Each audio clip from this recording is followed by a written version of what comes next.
Hello, everyone, and welcome to the, what's today, June 16th meeting of the Commission on Sustainability, Environmental Justice, and the Environment. I have been long gone vacationing, and I wanted to start off by thanking Alex for covering so well for me.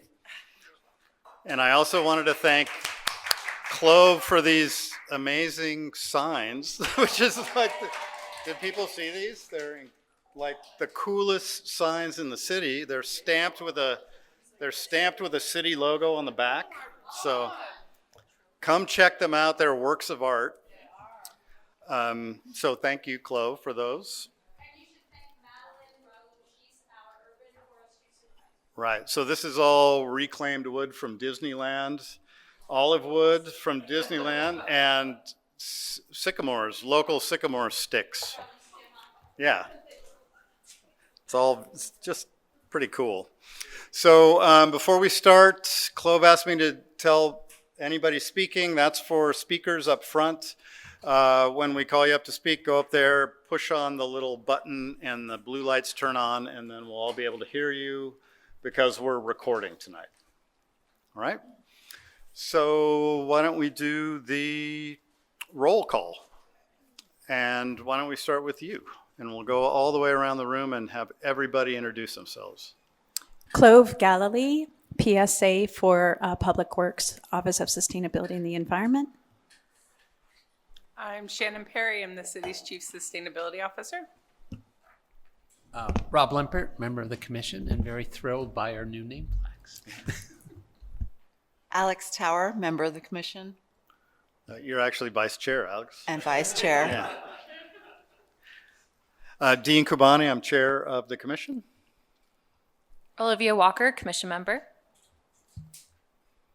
Ashley Olson, commission member. Judy? Judy Abdo. Right. Oh, they do? Do we have to? Former council member and mayor. I don't know if we need to do everybody around for the thing, but I'm sure most people are going to speak, so you can introduce yourselves when you come up to speak. So we have a quorum tonight. We have a full agenda.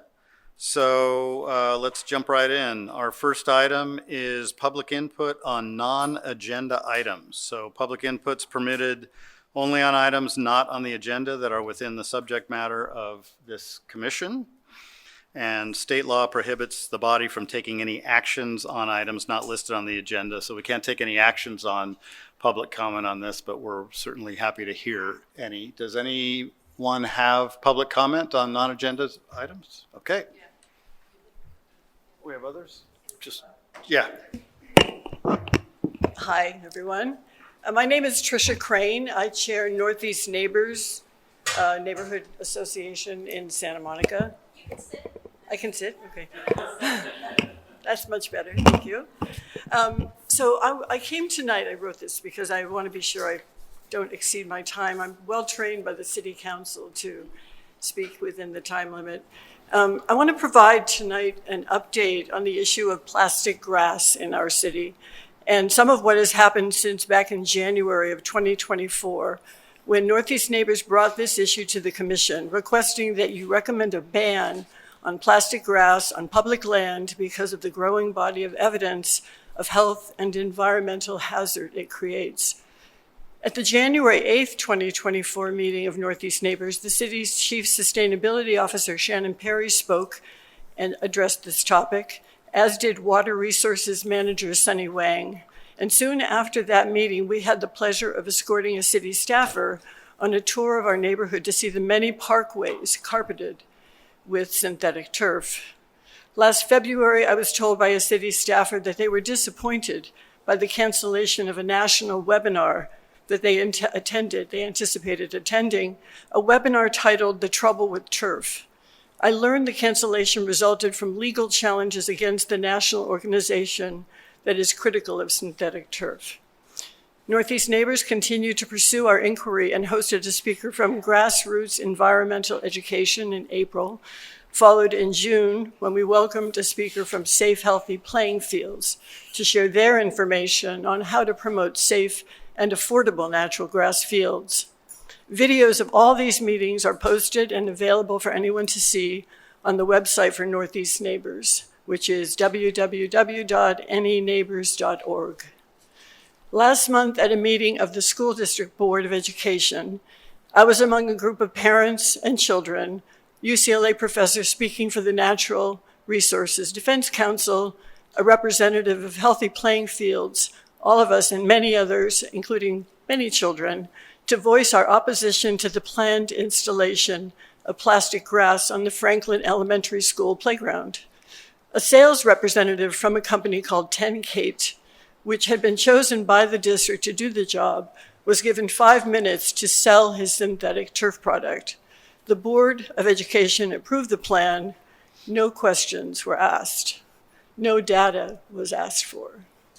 Even as the body of research grows on the dangers of synthetic turf to our health and environment, the synthetic turf industry is aggressively pursuing cities and school districts, marketing their products, which they claim now are PFAS-free, and how much money cities can save on reduced water and maintenance.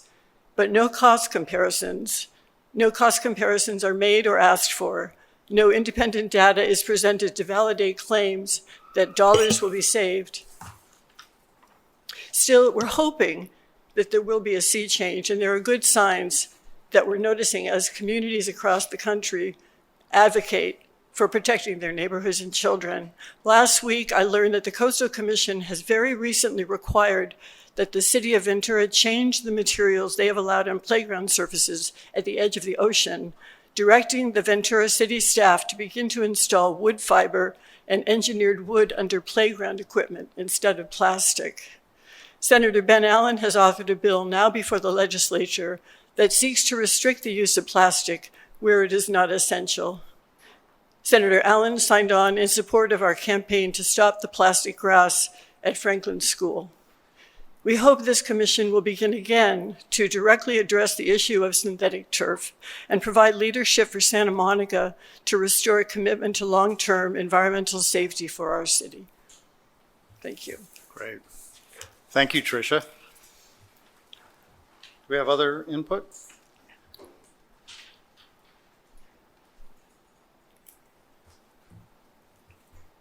Hi, good evening. Can you hear me? Yeah. Great. My name is Alek Skakowski. I live in Venice, neighborhood next to you guys. I'm the former chair of the Land Use and Planning Committee for the VNC and currently vice president of the Venice Surfing Association. I'm here tonight to bring attention to an environmental and public safety risk to the city of Santa Monica that is not being addressed. Fireworks are not permitted within the city of Santa Monica, Fire Code 5601.1.3. All fireworks shall be illegal in the city of Santa Monica.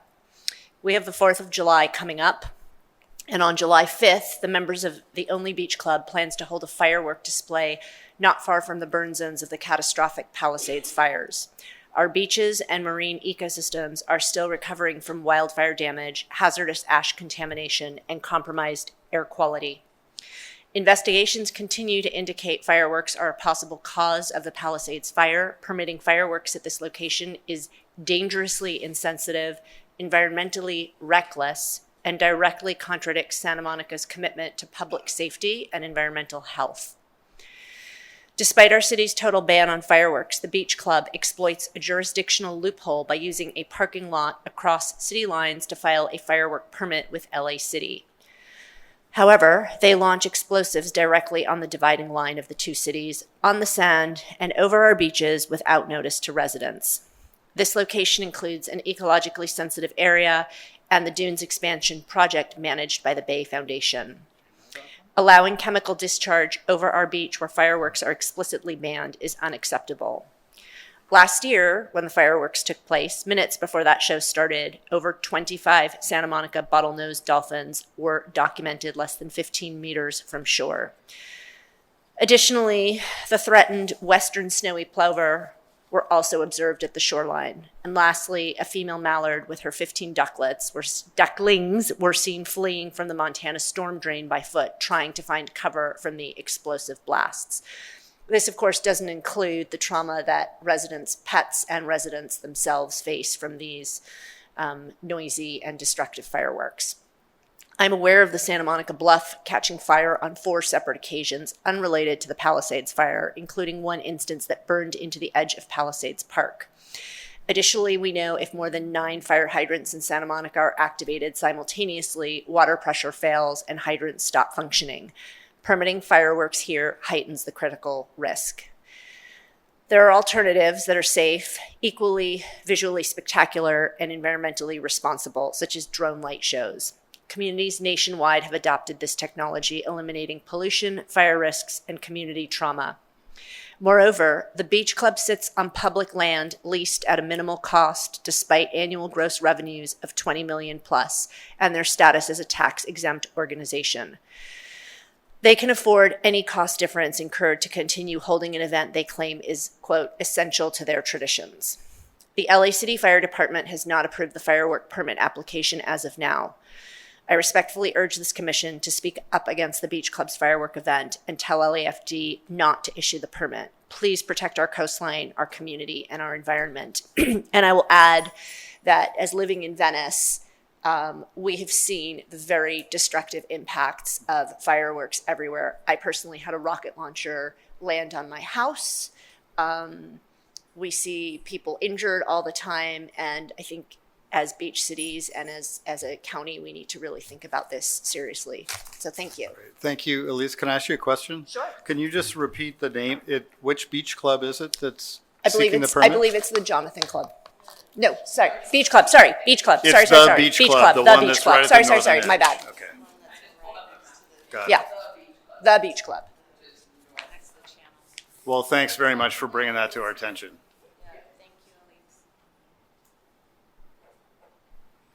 Great. Any other public input on non-agenda items?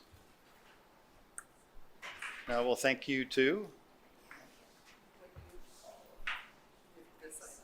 Can you acknowledge that we to include continued items, so we're not going to take public comment on these plus Continue. continued items? Oh, so all public comment goes there. Okay, got it. Great, thank you.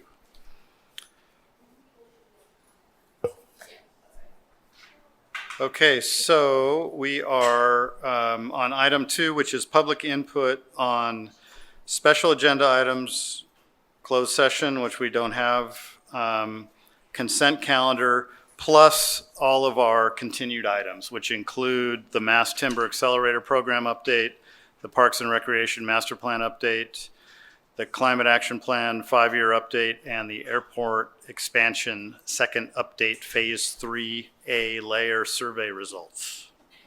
Boy, nice title there, Amber. Yeah, I know. All right, jump right in. Thanks. Can you hear me? Yes. Okay. Hi, my name is Ann Bowman. I'm here with 2 hats on tonight, although actually no hats. I'm both a Recreation and Parks Commissioner and then also help found a nonprofit that's active right now in our community called the Great Park Coalition. So I'll speak with both hats on too. And then also you should know I'm a long time just kind of an advocate for parks and open space in town. So the first 2 things I want to share with you from the Recreation and Parks Commission, and I believe we also sent you a letter today about the airport conversion project, is RAD, the Recreation and Arts Department, has recently completed a community survey. It's statistically valid. I think we also communicated with you about that, about parks and recreation priorities, and I hope you'll take a look at it. It really has reconfirmed the support, statistically valid, in our community for walking trails, more large community parks, more maybe even a large regional park and things like that. So we were really excited to see that. And then also related to Ms. Crane's comments about artificial turf, it hasn't been agendized yet, but the Rec and Parks Commission is talking about doing a meeting devoted singularly to that topic, maybe in August. So we'll let you all know in case you've, discussed and, taken any action or expressed any positions on artificial turf. Okay, switching hats. Now to the Santa Monica Airport conversion project. I left you all a small packet from the Great Park Coalition I want to introduce us. We're a nonprofit, diverse coalition of over 60 organizations, including many environmental organizations. And our mission really is to restore the land to be the great park that it was, restore habitat, biodiversity, and keep it public and open for everybody. So hope you'll check us out. Couple of things about the project. A lot of people say, oh, wow, it is a ton of land. And on the one hand, for Santa Monica, yes, it is. But on the third page of the packet, you'll see the acreage of the airport compared to a lot of large parks that some of us may be familiar with, Golden Gate Park, Central Park, the Tempelhof Airport Park in Berlin. So I think that's just useful if you're trying to conceptualize how large it is or how large it isn't an amount of land in our city. Also, in case you don't know, hopefully all the sustainability commissioners do know, Santa Monica is statistically extremely park poor, as has been determined by LA County's park needs assessment multiple times. We only have 1.4 park acres per 1,000. Peer cities nationwide have 7, and nearly every city in LA County and California has more park acres than we do, and you'll see that a comparison. We're down here with the red arrow at the very, very, very bottom. Our neighbors, Venice and Mar Vista, are also super park poor. Mar Vista has only 0.5 acres of park space for 1,000 residents. Venice has 0.9 acres, also low, low, low. A lot of people say, oh, but we have the beach. Doesn't that count? It does not count for park statistics. Because LA County tries to compare apples to apples, and a lot of inland cities don't have a beach. But also on this page, even when you compare us to beach cities with big beaches, we still come in at the bottom. We're super duper park poor, and we need to build a giant park. Interestingly, in its 2022 Park and Rec Needs Update, LA County identified, I think it's like page 6 or something, exactly the area, the southeast corner of Santa Monica, as a priority area for regional park. So that's interesting. LA County thinks we need a big park, and maybe there's going to be some money for that. So that's exciting. And then the last couple of pages are white papers from the Great Park Coalition about our sustainability vision, a regenerative park for the great airport, for the great park, the airport land that might include water infrastructure, groundwater recharge. Like, we can really make this land work for us, both as a community space, but also as a sustainability space.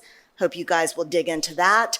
Then a summary of the incredible, groundbreaking, nation-leading, world-leading sustainability efforts here in Santa Monica that many of you have helped lead over the decades. So thank you. That's a summary I hope you guys are all familiar with. And then these pictures at the back, really, this is kind of my vision of the project. We're not planning a park for like 10 years from now or 20 years from now. We're planning the park that people need 200 years from now. You know, Central Park was built 170 years ago in New York City when it was low rise, just like Santa Monica is now. And it took like 170 years for New York to become New York. But I think because of climate change, we're kind of an island like New York was 170 years ago now. People have got to flock to temperate areas, and we're just going to get bigger and bigger and denser because we ought to. We need to welcome people into cooler parts of the country or of our city. So anyhow, we need to be planning for this, which would be like a great park surrounded by a denser city, not this, which is a super dense and high city without a park. Thank you. Great. Thank you, Ann.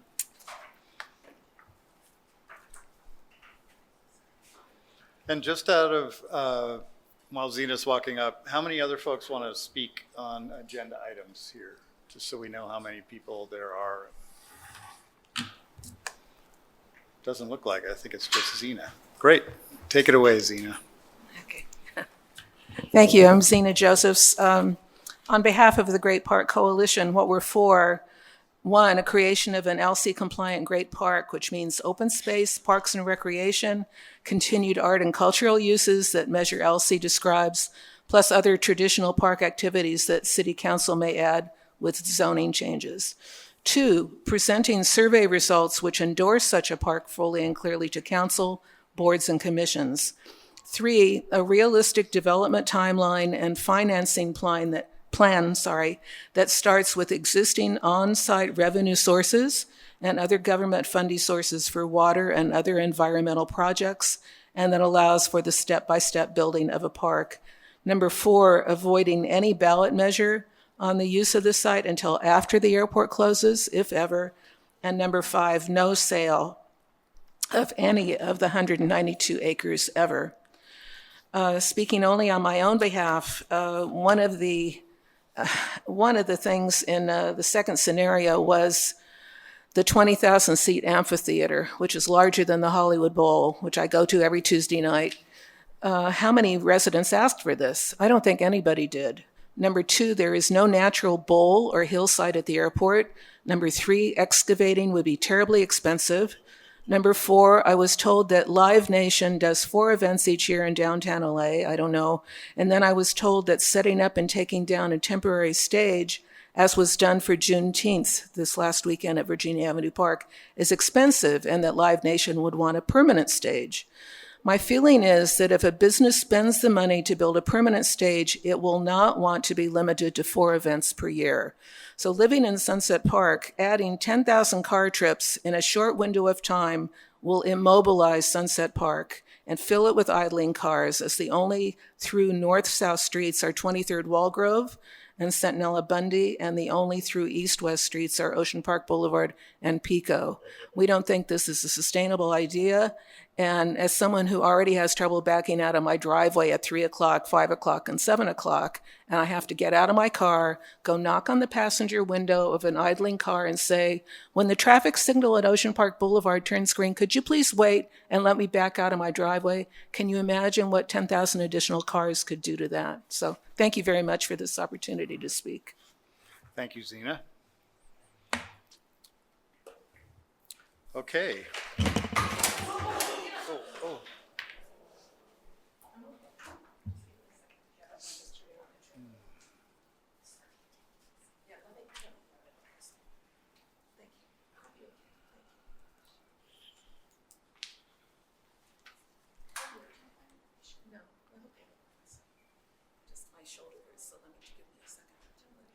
Is she okay? She's okay. Got it.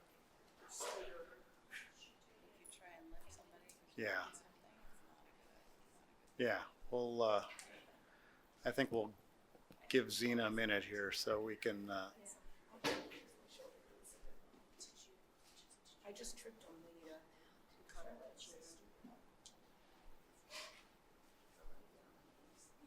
Do you want a chair to push up on that I hold? Well, that I'm gonna hold it.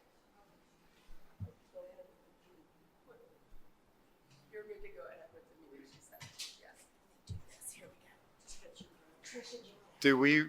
Should we call someone to help out? We're sorting that out. Okay. All right. Okay. Okay, so we're going to go on to approval of the minutes from our March 17th regular meeting. Well, no, actually, I think that's a misprint on the agenda. We're approving the minutes tonight from our April 21st regular meeting, which I was not at. Would anyone, any commissioners like to move approval of those minutes? You were. I listened. Oh, I'll second. Okay. All right. So we have a motion and a second for approval. Is there any discussion of the minutes? Seeing none. All in favor of approval? Okay. So we are approved. And I'll let Clove know so she can get that in the minutes.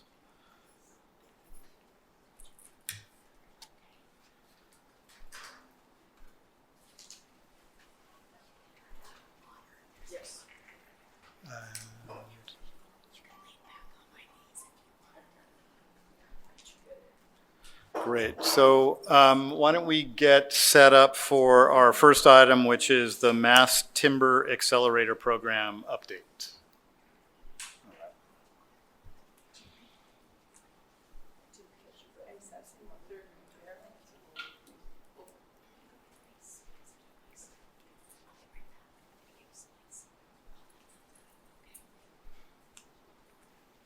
Sure. Are we good to go? Yeah. Yeah.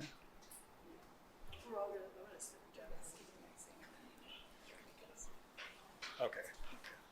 So, Peter, why don't you take it away?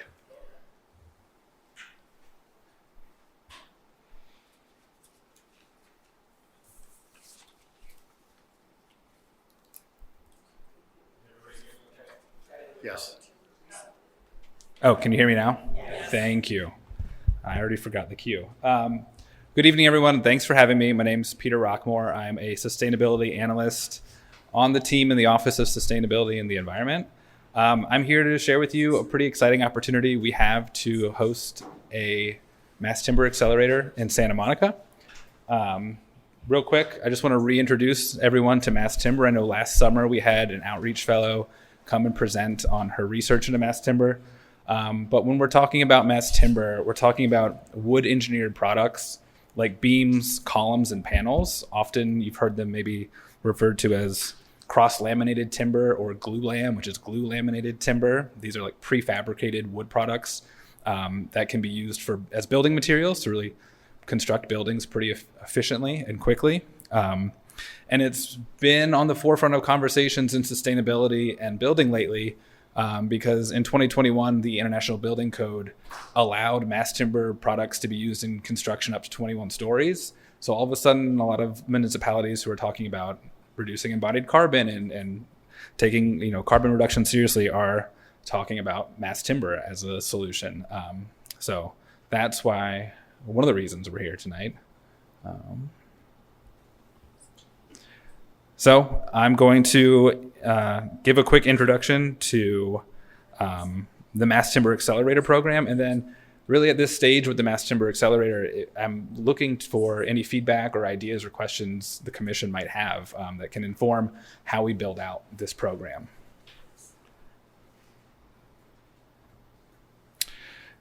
Yeah, so the Mass Timber Accelerator program is a product of the Softwood Lumber Board and the U.S. Forest Service. They've presented Santa Monica with the opportunity we can receive a grant to host an accelerator program in the city. The accelerator program is essentially a design studio where we would host an open application for local architecture and design firms to submit buildings that they would want to design using mass timber.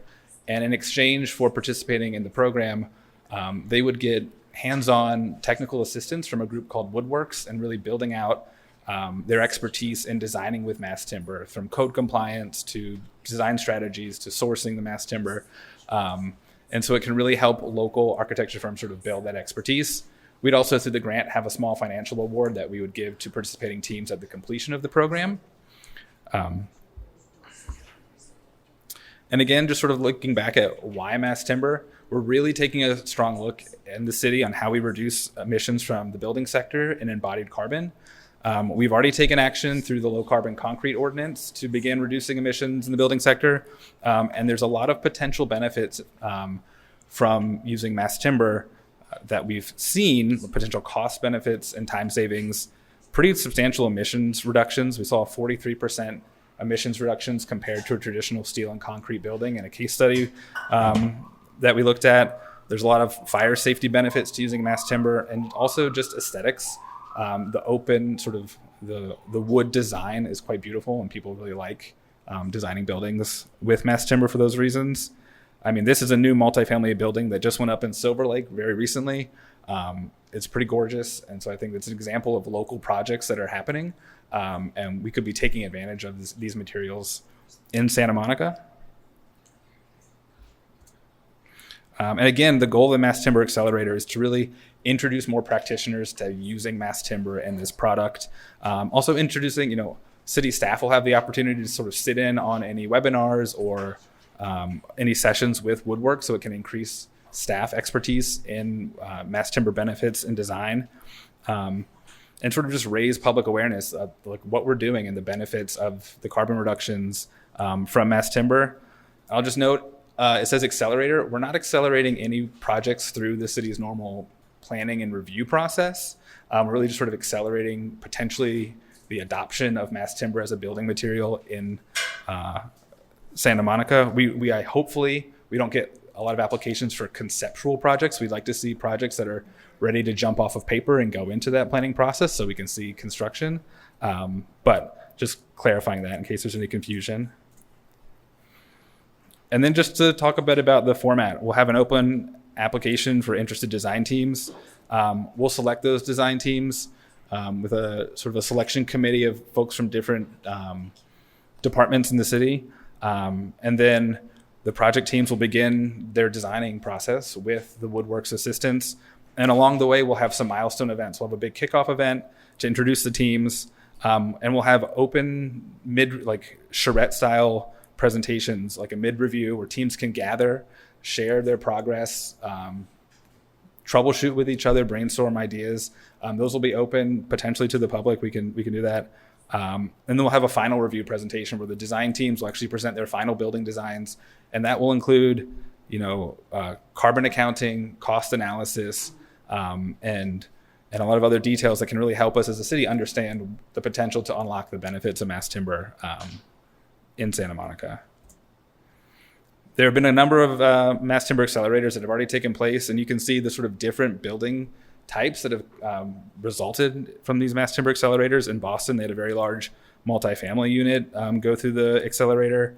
In New York City, the Brooklyn Public Library had a design team design a new branch. And then in Atlanta, they actually had a really interesting example where they had an existing steel and masonry building, and one project team designed an expansion using mass timber that sits on top of that. So there's a lot of creativity that can come out of the mass timber designs. And just a bit of specifics about our program, and we're still sort of drafting the scope of work and finalizing the details. We're looking at a project budget around $125,000, and those funds will go to a financial award for the selected teams. We're working with pulling in a community partner to help with promotion and meeting facilitation. We're meeting with AIA Los Angeles later this week to talk to them about participating. They seem pretty excited. And then we're hoping to, kick off this fall. We can finalize the details this summer and then kick off the fall and start and, do the program promotion, team selection, and then schedule those milestone events. And then, of course, we're working on right now some of these questions of where should the accelerator focus? One of the big questions is building types. I know housing is a big priority, so we're going to really encourage design teams to submit housing projects. But we're also considering, do we limit the type of building projects that they can actually submit applications to design? Or do we keep it open to all and sort of just see what we get, cast a wider net? If you all have ideas or feedback, would definitely be open to that. And that's what I've got. So if you have questions or anything like that, I'm happy to talk. Great. Thank you, Peter. Yeah. Commissioners, any input, questions, comments? Rob? This is great. Yeah, we're excited too. Yeah. On your last question, Rob? I'm sorry. I told him it was great. He agreed. On your last question about where to prioritize, do you have a sense of where, the most potential or the most likely, place where you'd get a lot of uptake? And do you have a sense of the biggest barriers to uptake that the accelerator program might, address? Yeah, what we've been hearing is just in general, the biggest barrier right now is cost for building anything. And what we've seen through some case studies is mass timber can drastically reduce the cost of a building project because you can assemble the buildings so much more quickly than through a traditional build. So we're hoping this project can maybe answer that question for us. Can builders for, say, large multifamily residential or affordable housing in Santa Monica really take advantage of those cost savings? Is that realistic in our market and in sort of building environment? Yeah.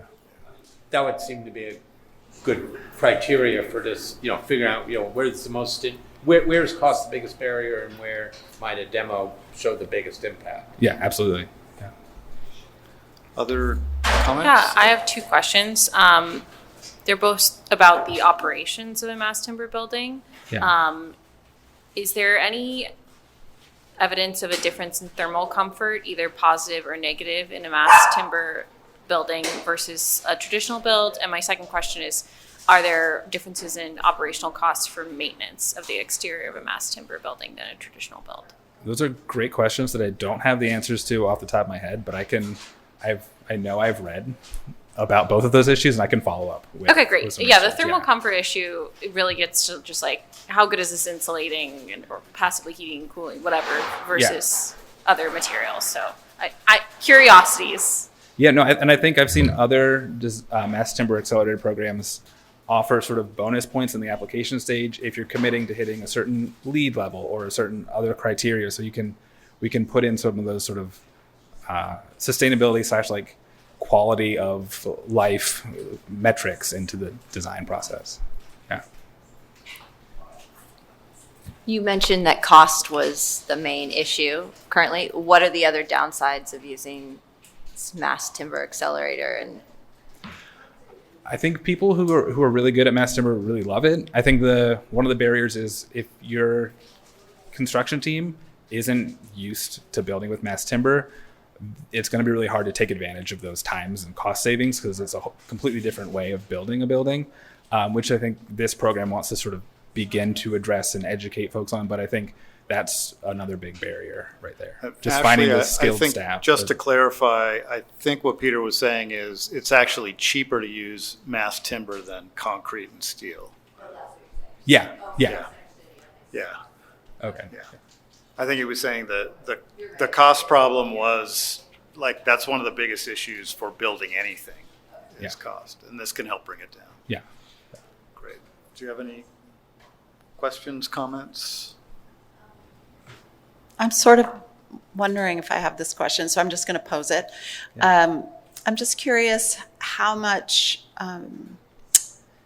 study has been done on the volatility of the resins and glues that are used to build these woods. And I'm wondering if the woods are exposed in living quarters or if they're, I just wonder about VOCs. Absolutely. I can also follow up. I know a lot of buildings do have the open wood design because they want that aesthetic. But I can follow up with you on some actual research on Thank you. the Vox. Yeah. Great. And I just had some simple input on your question there. When I read through this earlier today, I think the more the merrier. I mean, really, if you're you're basically trying to see how good this stuff is and where it works. So probably the more places you try it, and if it's successful in lots of different applications, that's great. If it only seems to work really well in kind of low density housing, that's something good to know too. So probably the more things that you try, the better.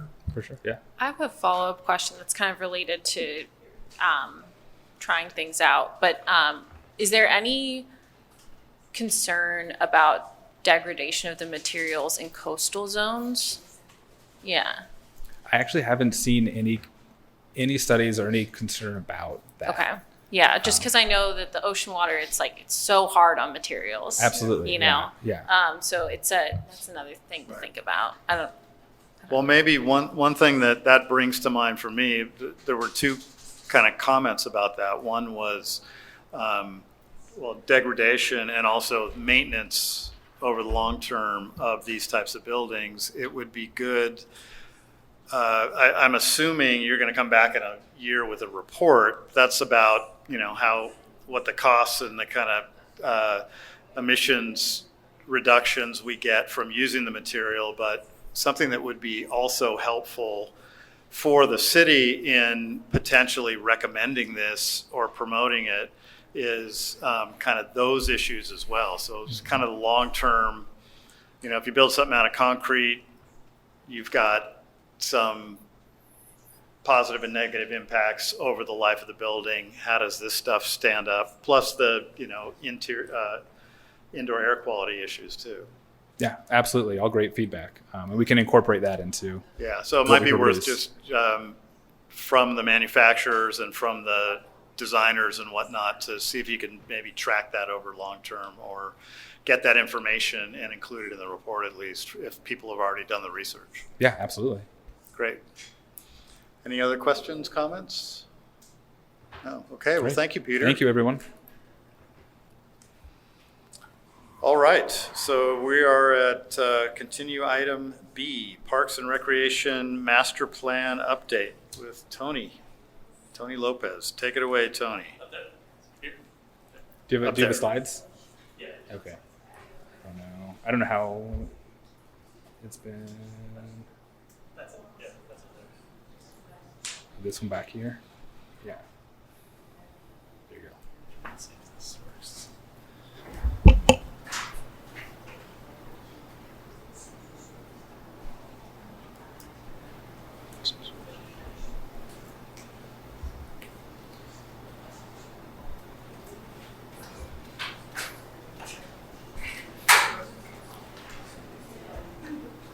Sorry, just trying to see how this is moving through. Oops, sorry. Where's the slide? I think it's right there. Yeah, there it is. Right. No, that's the Oh, one that's you want? yeah. That's the one you want?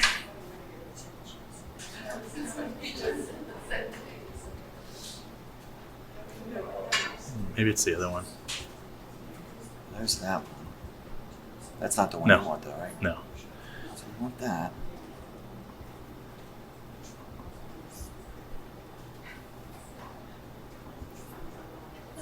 It's not there. Oh, it just jumped off.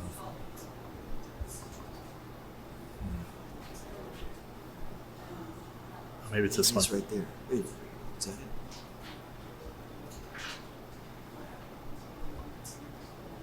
What's in here? Is it reading it's a slide?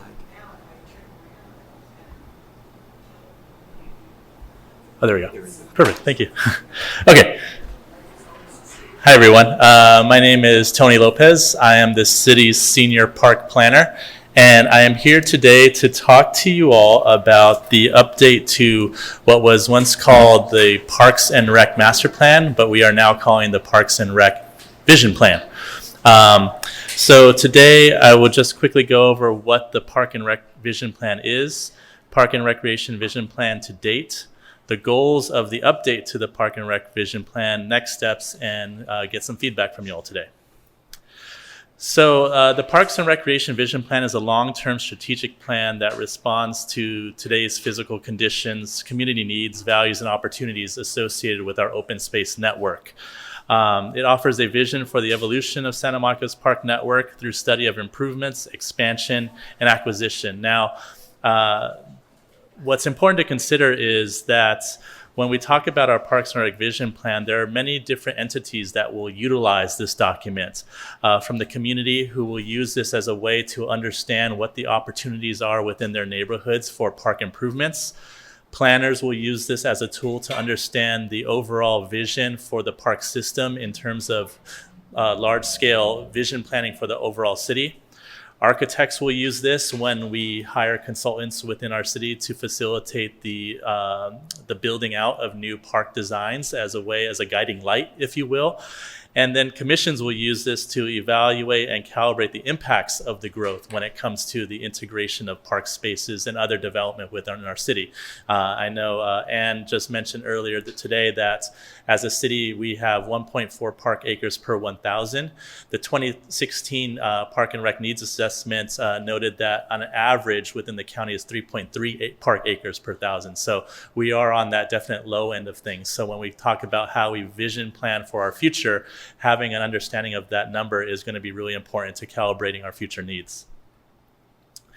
So the vision plan to date. So 1997, our open space element, which kind of gave way to the Park and Rec Master Plan, was integrated in the general plan in 97. The Park and Rec Master Plan was adopted in 1997, and that's the last time we had a Park and Recreation Master Plan. So we're coming up on the 30-year mark without an update to that plan.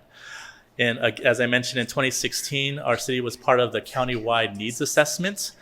And in 2018 and 19, the start of the Park and Recreation Master Plan update was initiated.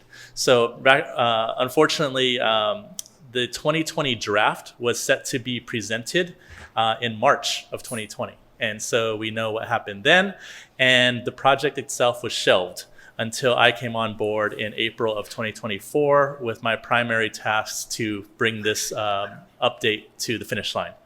So where we are today, in 2024, what we're planning on doing starting in 2024, a Recreation and Parks Commission ad hoc committee was established to work with me in bringing this update to the finish line. Now, from September through January of this year, we met regularly to talk about goals and actions within that plan.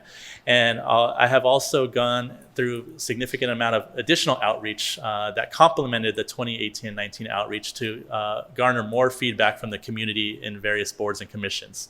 And the hope would be that starting in summer, right now we're targeting August, to start to do what we call the public roadshow, where we take the final draft of this update to all the boards and commissions to garner additional feedback so we can present it to council late fall with the list of comments and recommendations from the community with the hopes of finally adopting a new Parks and Recreation vision plan. So some items I wanted to point out from the 1997 open space element, which was direct toward improving the character and quality of the city's existing open spaces and adding to its future inventory through reuse of public lands, redefinition of streets and transportation corridors, and acquisition of private parcels in key locations. Now, as part of the 97 Parks and Rec Master Plan, they put forth a vision, and that vision was City as Park. And in that master plan, they were looking to link all of our park destinations through green enhancements to our city corridors. So essentially establishing a green network that linked all of our parks together to create a holistic vision of our park system. So why now more than ever? As I mentioned, we're coming up on the 30-year mark of this update. And these plans are typically around a 20-year update on a regular basis. Now, additionally, the COVID-19 pandemic only reinforced our reliance on parks as a respite to our everyday urban environment. This community sees the city's growth. In my outreach since 2024, many community members are understanding that our city is going to continue to grow, but they have noticed that our parks have not grown with it. And so what that poses is an issue that we currently have with our carrying capacity of our existing parks. Now, elements within our parks, our amenities, have a life cycle associated with them. Now, typically, as an example, a playground might last 20 years, but when we start putting more population utilizing that amenity, that life cycle goes down and down. And so we really need to consider the opportunity to enhance our network such that the carrying capacity can last just as long as it is supposed to, and we're not spending as much money more consistently. And as I mentioned, we are park poor and landlocked. And as Anne mentioned earlier, our beach doesn't necessarily count as park space because we don't have, with a beach, we have a little bit more privilege than other cities that are fully landlocked, where they don't have potential to grow or they don't have the benefit of an open space like a beach. We are at currently 1.4 park acres per thousand based on the 2016 needs assessment. There was a 2022 update, but that didn't really get into the parks. It was more about offsetting some elements within that assessment that didn't pertain to our particular network.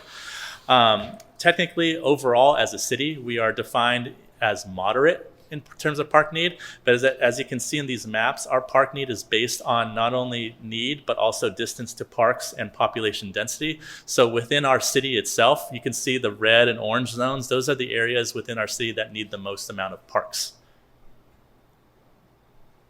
Let's see.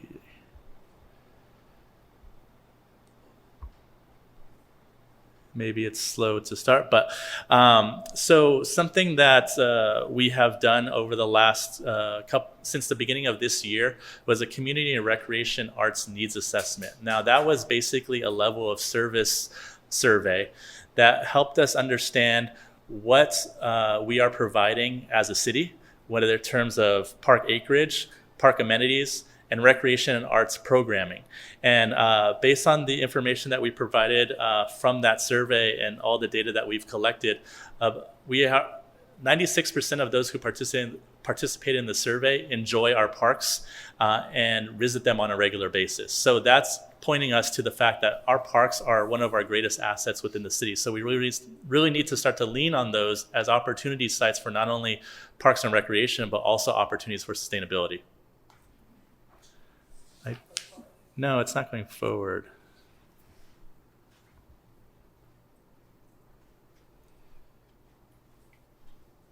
Oh, wait.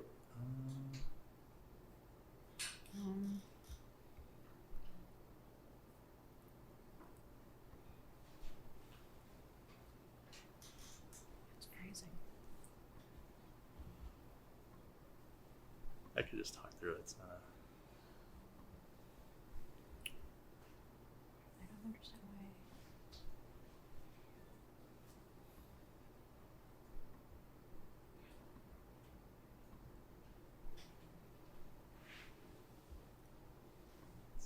It's okay.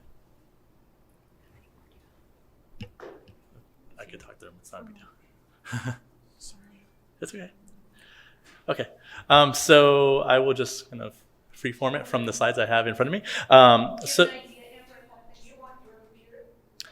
I have 3 more slides. It's a piece of cake.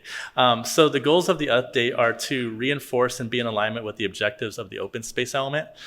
Connect the community to existing citywide plans and initiatives. Now, our previous Parks and Rec master plan did not have the benefit of a lot of the new initiatives and reports and plans that the city has adopted over the recent years, most notably the sustainability initiatives. So part of this master plan update will not look to challenge any of those initiatives. Rather, it will point to those documents, because what we want this update to do is become a document of accountability for whoever is doing work with the city.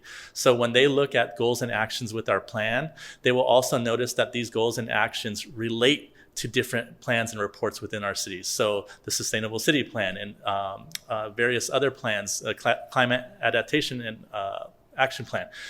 It will point to those documents. So a consultant who comes on board will not just be accountable for the goals and actions within the master plan, but they will be accountable for all the other reports that relate to that goal and action, so that when they come forward with recommendations on their project, they have to tell the story as it relates to our overall city. And also, this update will establish the new vision. So as I mentioned, the 97 plan was City as Park, and this plan will put forth a new vision.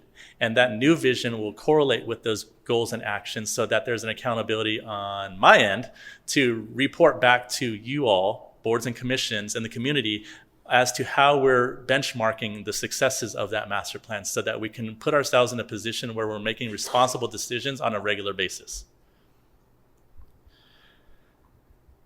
So the next steps. So as I mentioned, we're rounding out completion of that final draft towards the end of this spring.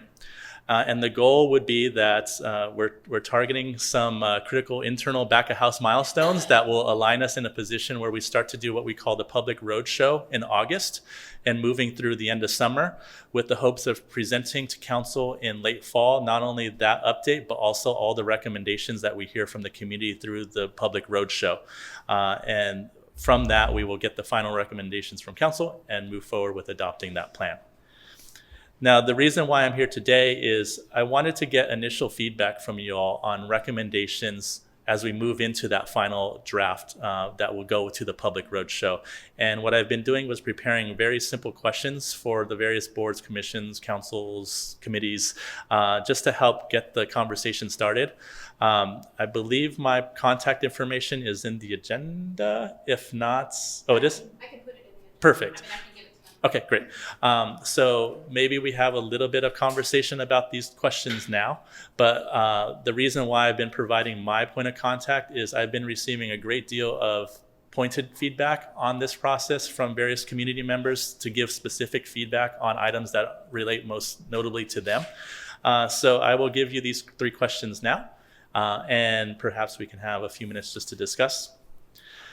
What stands out to you about our existing open space network that speaks to the identity of our city?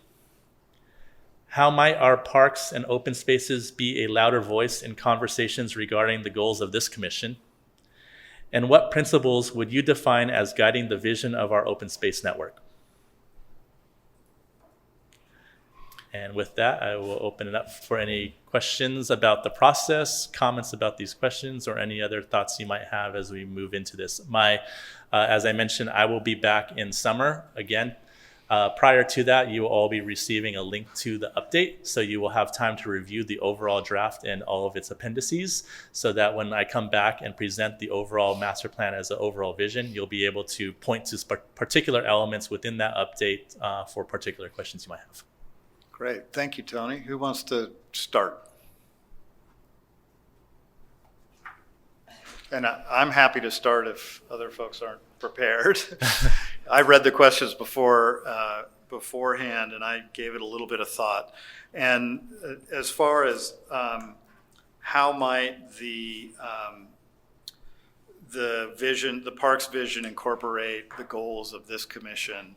We're obviously a commission on sustainability. Tonight we heard someone speak about artificial turf in parks and wanting to minimize the amount of plastic. So incorporating specific guidelines for park development, I would think for this commission, we want to make the parks as, well, you can say sustainable, I would say regenerative as possible, meaning the inputs when we're building new parks, we want to pay attention to the carbon footprint of the park, the long-term operations of the park, how much water it's going to use, and then also the environmental benefits of the park. So oftentimes we build parks and we focus on recreation, which we need. But rather than build these parks with blinders on, you can certainly build a recreation-focused park that is very sustainable or regenerative, and it's just the way to do it. So I would strongly advocate that we try and incorporate that. Santa Monica, as you probably know, has a long history of promoting sustainability, and we're kind of known for that. But I don't know that not just parks, but other stuff that we've built in the city over the last 3 decades doesn't always meet that target. And I think we should strive for that, and I would love to see that incorporated in the vision somehow. Thank you. Sure. Ashley. I would like to add to that. I would hope that we would focus on like native plants to bring more biodiversity and pollinators and insects, different kinds of bird species into all of our parks plans moving forward. Thank you. Other? Rob? Do you mind if I ask some questions upstream of the one? Go right ahead. Yeah. You can do whatever you want. Okay, good. You're a commissioner. That's right. Okay, and I got the mic. Yeah.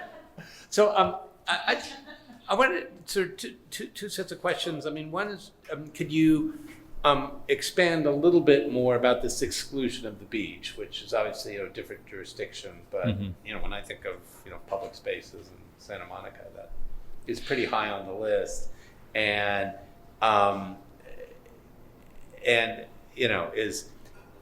does Santa Monica do you guys do anything to promote access to the beach by city residents, et cetera, et cetera? I mean, how should I think about excluding the beach from, the parks? And then the second one is just on the if I'm reading the charts here, right, you list, the sort of very high need for parks, sort of like all the rich areas north of Montana, where people have got gigantic yards and stuff like that. So do you have any equity, and how do you balance equity? Yeah. It's like, do you just count heads, or is it like the need for a park?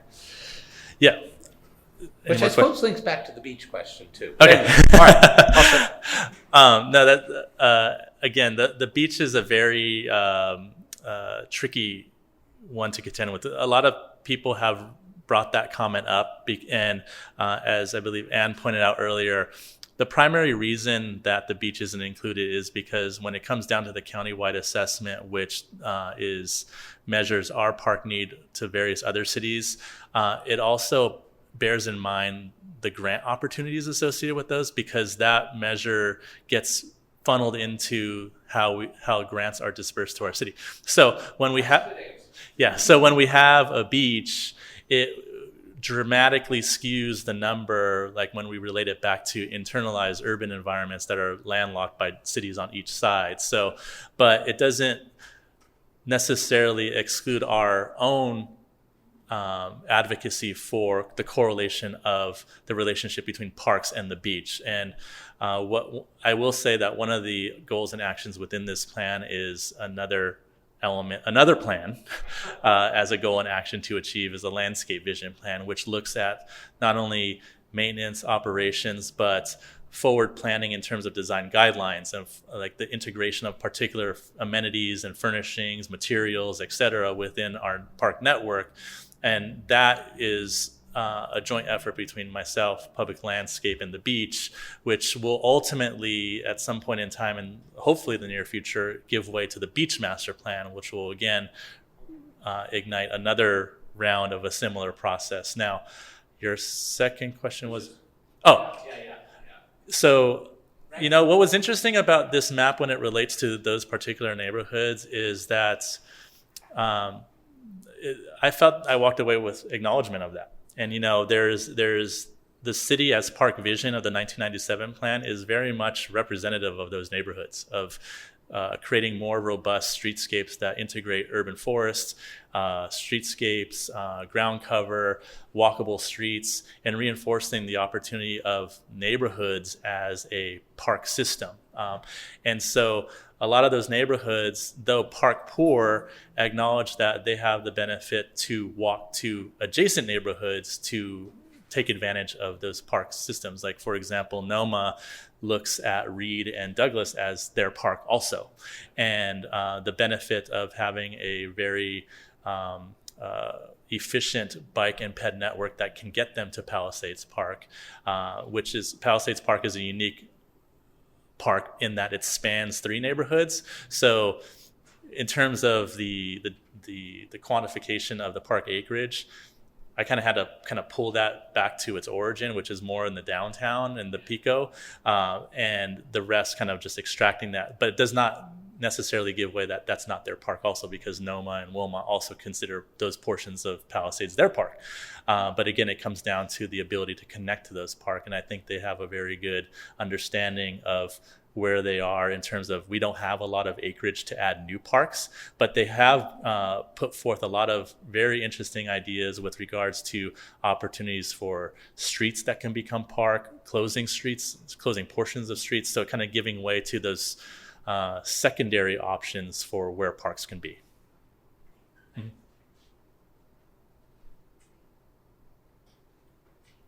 Mm-hmm. I confess my knowledge of Santa Monica parks is not exhaustive. And so if there's anything that I'm saying that you're like, we already have that, then just, I'll shut up. But I think this theme of like connectivity with Santa Monica parks is really important. For me, what I would like to see most is proximity to the places where the most people are going. So proximity to the expo line, I think, would be really nice to see, so that, if maybe you want to get off a stop early and take a walk through the park instead of going all the way to the final station. And I used to walk all the way to Palms from my office in Santa Monica when I first moved to LA. And some of the walk is nice and some of it's not. And a lot of it is Santa Monica. And I think that there's a lot of room to add some park elements there, even if not like a full park. And again, in that theme, making sure that where we are prioritizing new or improved parks are easy to access via bike path. I think that Santa Monica has great bike paths. And so as much as we can prioritize connectivity with those, that would be really great. Some parks, I don't know if this is true in Santa Monica, but some parks instruct you to get off of your bike, which I understand why they do that, because for like pedestrian safety. But I think that bike friendliness is also a big thing here. And so as much as we can accommodate both pedestrians and bicyclists, that would be really nice. And it would be nice to see prioritization of proximity to multifamily housing. This kind of goes back to what Rob was saying about, what neighborhoods are seeing the most benefit here. If you've got a really big backyard, it's not that you can't benefit from a park, but someone else can probably benefit from it a heck of a lot more. And so adding those spaces where people can congregate outside for the folks that don't have an outside space at all, I think it'd be nice to prioritize. And then this last thought is really much more random, but I don't know, does Santa Monica have a bird sanctuary? So bird sanctuary, no, but Ishihara Park, those sculptural elements that are in there, I know some of the people who worked on that in my prior life. Those were designed as a form of sanctuary. Oh, that's cool. More of a informal sanctuary, giving the armature for that. Yeah. But a formal designated bird sanctuary, no. One of my favorite parks in Southern California is the Bird Sanctuary in Santa Barbara, which has a beautiful bike and walking path that runs through it. And it is really a stunning park area. So I just want to throw that out as a point of inspiration. But that kind of stuff takes up a lot of space. Space is more limited here, so whatever. But thank you. Do you have anything to add? Well, I was going to say something about native landscaping, but Ashley said it already, so it's all good. I think she covered it. So Great. Yep. All right. Well, thank you, Tony. And we'll have Clove send us your contact info if other stuff comes up. And I urge commissioners to send any future thoughts to Tony. Great. Thank you all. Great. And we look forward to seeing you in the fall, right? Okay, now we're on to item C, Climate Action Plan 5-year update. God, it's 5 years already.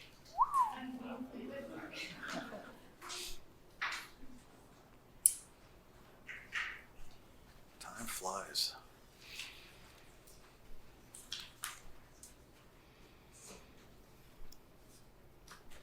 Clove, is it easier if I have a new reference to use this? Oh, yeah. I have a USB. Is it easier to just plug that in? To just do my computer? Switch out, yeah, because I think mine's, I had trouble with it today in general. IT worked on it for like 2 hours. Gotcha. Sorry. That's fine. No problem.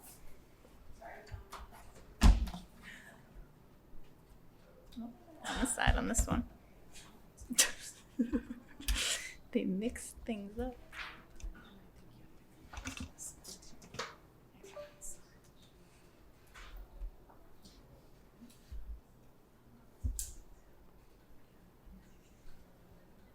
Okay, perfect. Thank you. Yes. I have the same feeling when I came back. Yeah, I noticed the chairs. Thank you. Hi, everyone. For those who don't know me, I'm Ariana Vito. I am a senior sustainability analyst in the city's Office of Sustainability and the Environment, and here today to give a 5-year progress report on our climate action and adaptation plan. So for some short background, there was an original climate action plan City Council adopted back in 2013, and then the goal was to have 15% emissions reductions using 15 strategies by 2015. And we actually surpassed that goal and got to 20% reductions by 2015. So after that, we took some lessons learned, did a very robust climate action and adaptation planning process, and adopted the climate action and adaptation plan in 2019. And this had a goal of reaching 80% emissions reductions by 2030 and carbon neutrality by 2050. And so since it's been a little over 5 years since it was adopted, we wanted to do a progress report and just see where we are in some of the larger goal areas. and just a good opportunity to take an inventory of all that's changed in the past 5 years. So the 5-year progress report will be coming out in July.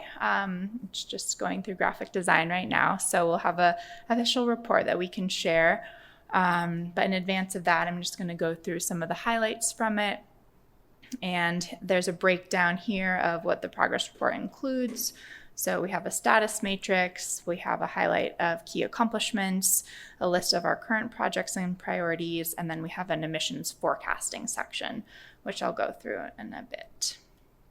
So the main objective areas in the CAP are we have 2 buckets, climate action and climate adaptation. Under climate action, we have our zero net carbon buildings objectives, zero waste, sustainable mobility, all of which many of you are very familiar with. And then under climate adaptation, we have our climate ready community, water self-sufficiency, coastal flooding preparedness, and low carbon food and ecosystems. So I'll be focusing more today on the top section, climate action, because that's what my team is really focused on. But I just wanted to pull a snapshot of the CAP here as well, so you can see. And before I get into it, I decided not to bury the lead and just show you where we are. So this is a chart showing our emissions reductions since 1990. So our 2023 inventory is our latest inventory we just completed. And we're 54% below 1990 levels. So we have 26% to go by 2030. So a lot of work ahead, but just so you can see, from 2022, we reduced emissions 6%, and still our largest sources of emissions are transportation at around 60%, and then gas use in buildings at 23%. So that's why a lot of our focus has been on the building decarb front and transportation electrification over the years. And then here I just broke down the emissions reduction by the 3 main climate action categories. So I chose to do 2019 to 2023 rather than 2018 because some of the methodologies changed from 2018 to 2019. So this just is a more accurate overview of the past few years. So in buildings, we're down 9%. Zero waste, we're actually up 23%. That data should be taken with a grain of salt. It is possible, based on what I've heard, that we may be over-reporting our waste emissions, but it's still a lot higher than we would have expected. But in sustainable mobility, so mostly focused on on-road transportation, we're down 38%. And that, if you dig into it, it's kind of interesting because about 22% is attributed to a reduction in VMT, vehicle miles traveled. But then about 38% of the reductions you can attribute to improvements in fuel efficiency standards and the rise of electric vehicles. So that's just a look into those 3 main categories. And then in the progress report that we'll be putting out, we have this status matrix that breaks down each individual strategy, and just shows where we are in terms of whether we've completed the strategy, what the progress is. And so we go through about 60 of those different strategies and give an update. So here, I'm not going to go through all these little ones, but the first one is our most significant one, being the implementation of the Clean Power Alliance. And that one strategy alone was responsible for reducing the city's emissions about 20%. So. And then key accomplishments, I just pulled screenshots from the report, but I just wanted to highlight some projects and policies that we're really proud of and that have contributed significantly to getting closer toward our CAP goals. And so we've increased EV charging infrastructure about 60% in the past 5 years.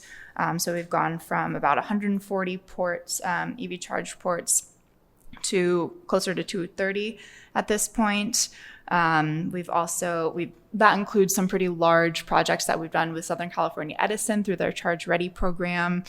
And then we also have another pending project that we're working on with SAE through a pilot to install curbside chargers that tap into the utility infrastructure.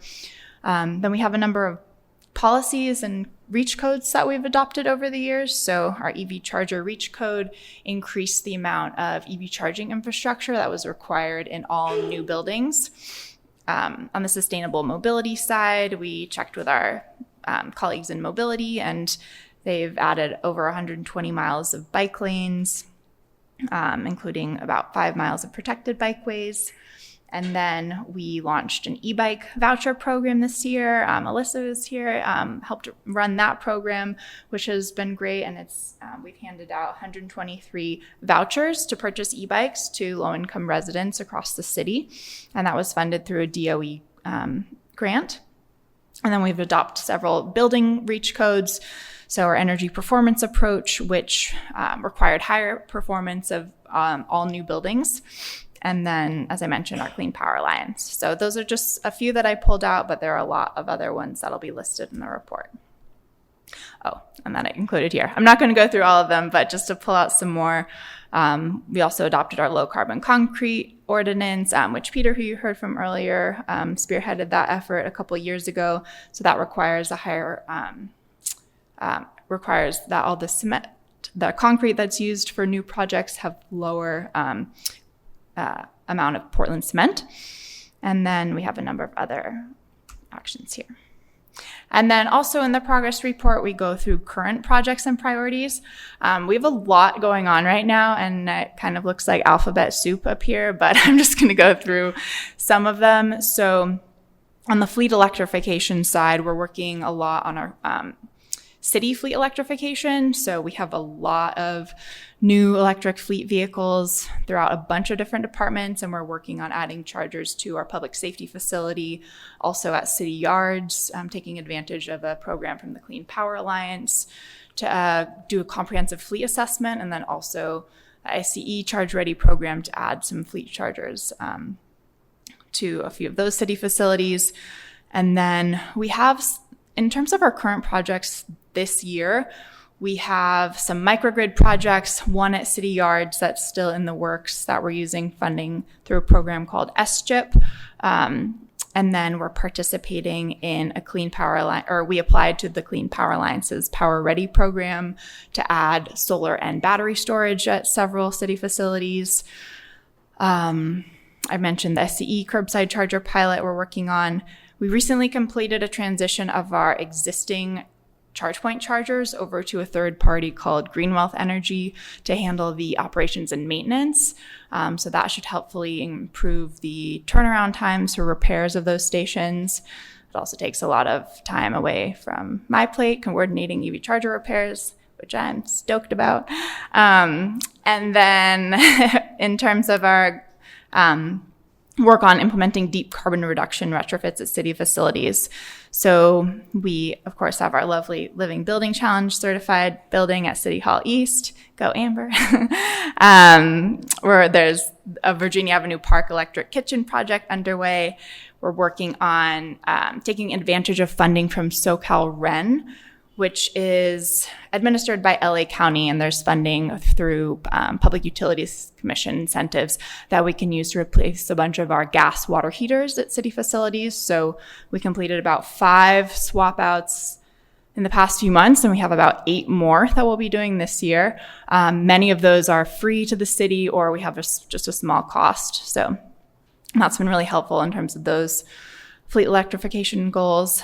We're working on our building performance standards policy, which I know Nico has presented about, and he'll be doing another update on, I believe it's next month. And we're aiming to go to council for that in September now. So that is to help us reduce emissions from existing buildings. And then you've heard about some of the others, our Mass Timber Accelerator program.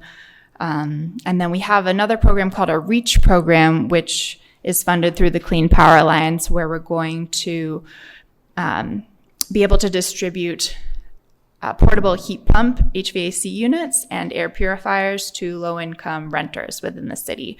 So that's funded through a grant from CPA focused on carbon emissions reduction and resiliency. And then, of course, we have our beach dune projects, phase 3 we're working on this year. So a lot going on, and those are all going to be highlighted in the progress report as well. And then the fourth section of the progress report will be the emissions forecasting. So we have 3 different scenarios modeled using ICLEI's forecasting tool. This is a planning tool designed for local governments to help with climate action planning. And so we have our business as usual scenario, an adjusted, what we're calling adjusted BAU for adjusted business as usual scenario, which assumes 100% clean power in line with the state SB 100 target for 100% clean power by 2045. And then the third scenario, which we're calling the target emissions, which assumes implementation of the policies and projects listed here. So Alyssa did the modeling for this, which has been great. And so under the 2030 business as usual scenario, we're looking at, so if we didn't change anything, if all things stayed the same, we're looking at a BAU reduction of 57%. Below 1990 levels, again, our target is 80%. So still leaves some room there. And then if we include the target emissions scenario, if we look at the BAU scenario for 2050, it's about 59%, and then the adjusted BAU is 65%. So the target scenario shows those additional reductions applied. So again, that's assuming we adopt our building performance standards, our energy performance approach REACH code stays intact. We assume that EV ownership increases in line with some of the other state EV adoption targets. So under these scenarios, we're looking at a 2030 emissions reduction level of 67%. So closer to our 80% goal, but still not quite there. And then under this target scenario, if you go to 2050, we're looking at potential 87% emissions reductions. So still not quite carbon neutral, but significant progress, especially compared to our baseline. So here I just summarized some of the key projects I went through earlier for this year and noted the different team members from the climate and energy team that are leading them, just in case anyone is interested or has additional questions. And then I also wanted to highlight that we recently earned an A rating from the Carbon Disclosure Project. So there was a progress report that came out recently, just noting that we were recognized along with a few other cities for our climate emissions reduction reporting. That's it, pack up. Okay, that's all. Great, thank you, Ariana. It's exciting. Rob, you want to start with the questions? You don't have to.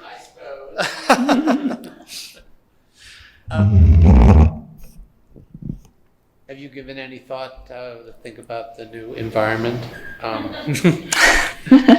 I forgot to mention there are several huge asterisks. Yes, yeah. I can formulate a question. Let me just. Yeah. One other thing I do want to note is so every year the methodologies change and ICLEI has different recommendations on the best way to report the data. So it's not necessarily an apples to apples comparison year over year. So the more we dig through the old, data inventories, we find discrepancies in how things have been reported in the past, how different departments reported data in the past. So it's continuously evolving. We also have an evolving political landscape. As you all know, there are a couple very worrisome pieces of legislations at the state level that could impact our ability to adopt building performance standards and existing building REACH codes. Just, I think last week, the Southern California Air Quality Management District voted to not adopt the standards that would drastically reduce nitrous oxide emissions from heat pumps. So there's a lot happening. that could impact all of Well, these. let me, I suppose, formulate a question. Yeah. Is, where, what can this commission do to, help you guys do the best you can under, the circumstances, which are obviously difficult now? And as you say, there's some, lots of things, both the federal and the state level. So presumably it'd be good to think through, where the biggest vulnerabilities and how one can, shore them up best. So maybe thinking about, what we can do to help you with that. Yeah. And then the other is, if we in fact don't meet all the targets because of all the stuff going on, how is that communicated so people don't get depressed and kind of, carry on? Yeah, no, it's a good question. And it's one that a lot of cities are grappling with and starting to think about because, we talk to a lot of our friends in other cities, and there are very few, if any, that are actually on track to meet carbon neutrality. So it's going to be, it's going to be a challenge because a lot of the low-hanging fruit has been taken. Our biggest nuts to crack are existing buildings, which is also the most complicated, and then transportation, which, as I mentioned at the beginning, we've seen really significant progress, and we will continue to as EV adoption grows, but with reduced incentives, that might slow. So we'll see. But it's good to keep in mind. We'll try and think about. I think too, just continuing to advocate for climate action and sustainability efforts as a priority outcome in the city, particularly as antiquated narratives around a choice between economic vitality and environmental protection continue to take center stage. So I would say that's obviously something this commission has taken a stand on historically, and that our strategy for a sustainable local economy obviously was clear on in terms of outcomes. And then I do also think that keeping your thumb on the pulse of highest order systems changes is really powerful. One of the most significant things that we've been able to do as a city is to opt residents and businesses into the Clean Power Alliance at 100% green power. So I think looking at these places where we can move as far up into the system as possible is really valuable. And then I think the third thing that is really important, and you've had the chance to do it tonight on multiple occasions, but as the city is in deep recovery mode, there are a lot of significant projects coming before you, coming before council, coming up, and just being that very clear voice for integration of, regenerative, sustainable practices is really powerful. Mm-hmm. And we are lucky to be in the state of California, where you do still have so many opportunities to do a lot of these projects, many at no cost to the city. So, right. Other questions? Yeah, 2 questions. The first is, you mentioned a 9% reduction in GHG emissions from the building sector. So I would just wanted to know, you mentioned switching to electric water heaters in some places. I wanted to know what else that was from, because I'm just personally curious. And the second question, you mentioned pushback at the state level that might prevent the city from passing a building energy performance standard. And I just wanted to hear more about what's going on there. Sure. So for your first question, what's responsible for the 9% emissions reduction? Largely improvements in, so it looks at electricity and gas emissions. So certainly the the emissions from electricity has gone down because of CPA. But then there's just other improvements like lighting upgrades, just the increase in the use of heat pumps, especially in newer buildings versus gas furnaces. Those are likely the biggest reasons. Great. And then the state legislation I'm referring to is AB 306. So there's been a lot of lobbying by a number of cities. Our city council voted to submit an opposition or oppose unless amended letter last month, and it's very problematic. It essentially, the bill, if passed in its current state, would preclude any updates to the building code until 2031. So it would skip the 2028 code cycle statewide. It would also prohibit local governments from introducing any REACH code that goes beyond the state's mandatory requirements. So we'll be locked into the 2025 building code until 2031. Would existing updates to would existing local updates be grandfathered in? No, because we have to adopt a new building code or a new REACH code to the 2025 code. So if we're precluded from making any amendments, We go backwards. it's terrible. There's a lot of other. Who's proposing that? Rivas and Schultz. And what's their reasoning? So it's in this slate of housing packages. Of It's a course. big housing Okay. bill.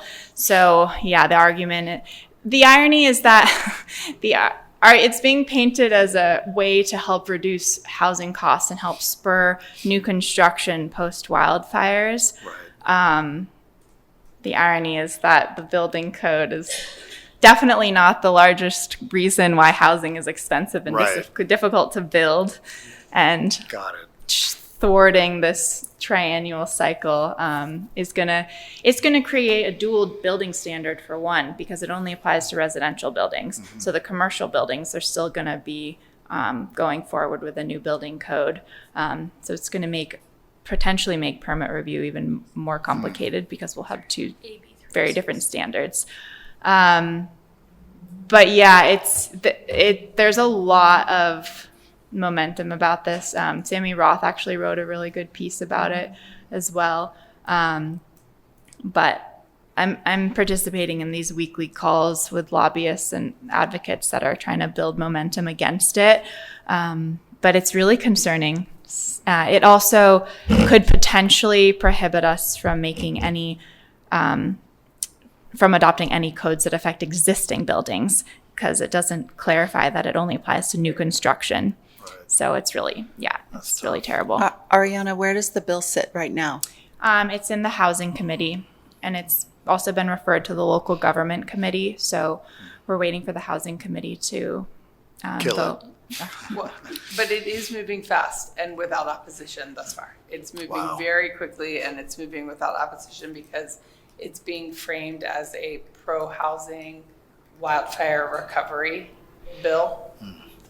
And while we know it's clear who is bringing it, it is also clear that it was written by attorneys who know very well what they're actually trying to accomplish. It's well written in that regard.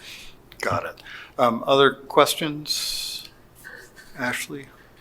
Well, my question seems minuscule in comparison to that last topic. And this might be just like too detailed of a question, but do we have any data on the benefits of, all the rentable e-bikes that are around the city? Like, do those contribute in any meaningful way to our city's emissions or any other environmental impact that they may or may not have? Yeah, it's a good question. Our mobility division might have more info on this. I recall seeing past reports that it might have been specific to Bird and Lyft, like the scooters. I remember seeing a report that they actually realized that a lot of those trips were just replacing walking trips because they were pretty short trips. So that wasn't great. I don't know. It probably is different, or it might be different for e-bikes since they tend to go further. Actually, I don't really know, but it's a good question. Yeah. I just wanted to congratulate you for the A rating. Oh, thank you. And also, just kind of make a comment. 57% is no small matter. And so that's a huge accomplishment. And I think that your department should be proud of that. Thank you. The other thing, I was wondering is about the Waymo situation and how that How much plays emissions come into from burning this. Waymos? Yes. How does that play into? Because the charging stations are here. Mm-hmm. Are all the? I just wonder if Waymo feeds into this at all. You know, we don't have any data specifically about it because it's so new. Well, it should be 100% renewable electricity. Yeah, right? I know that. Yeah. Yeah, exactly. So, like, I know that any Waymos charging in Santa Monica, they should, I don't know if they are on 100%, but unless they took the initiative to opt down or out, they should be powering their chargers at 100%. So, oh, you did? Oh, good. Okay. Great. So that helps. Yeah. Right. Yeah. Did you have another question? I have a couple, and I wanted to echo what Alex said about congratulations. That's great on the reporting. I love seeing this report. I'm really excited to go through it when it comes out next month. Next month, Yeah. right? Mm-hmm. A couple of thoughts that, or a couple of questions first. Any main strategies that we put in the climate action plan that we're significantly behind on?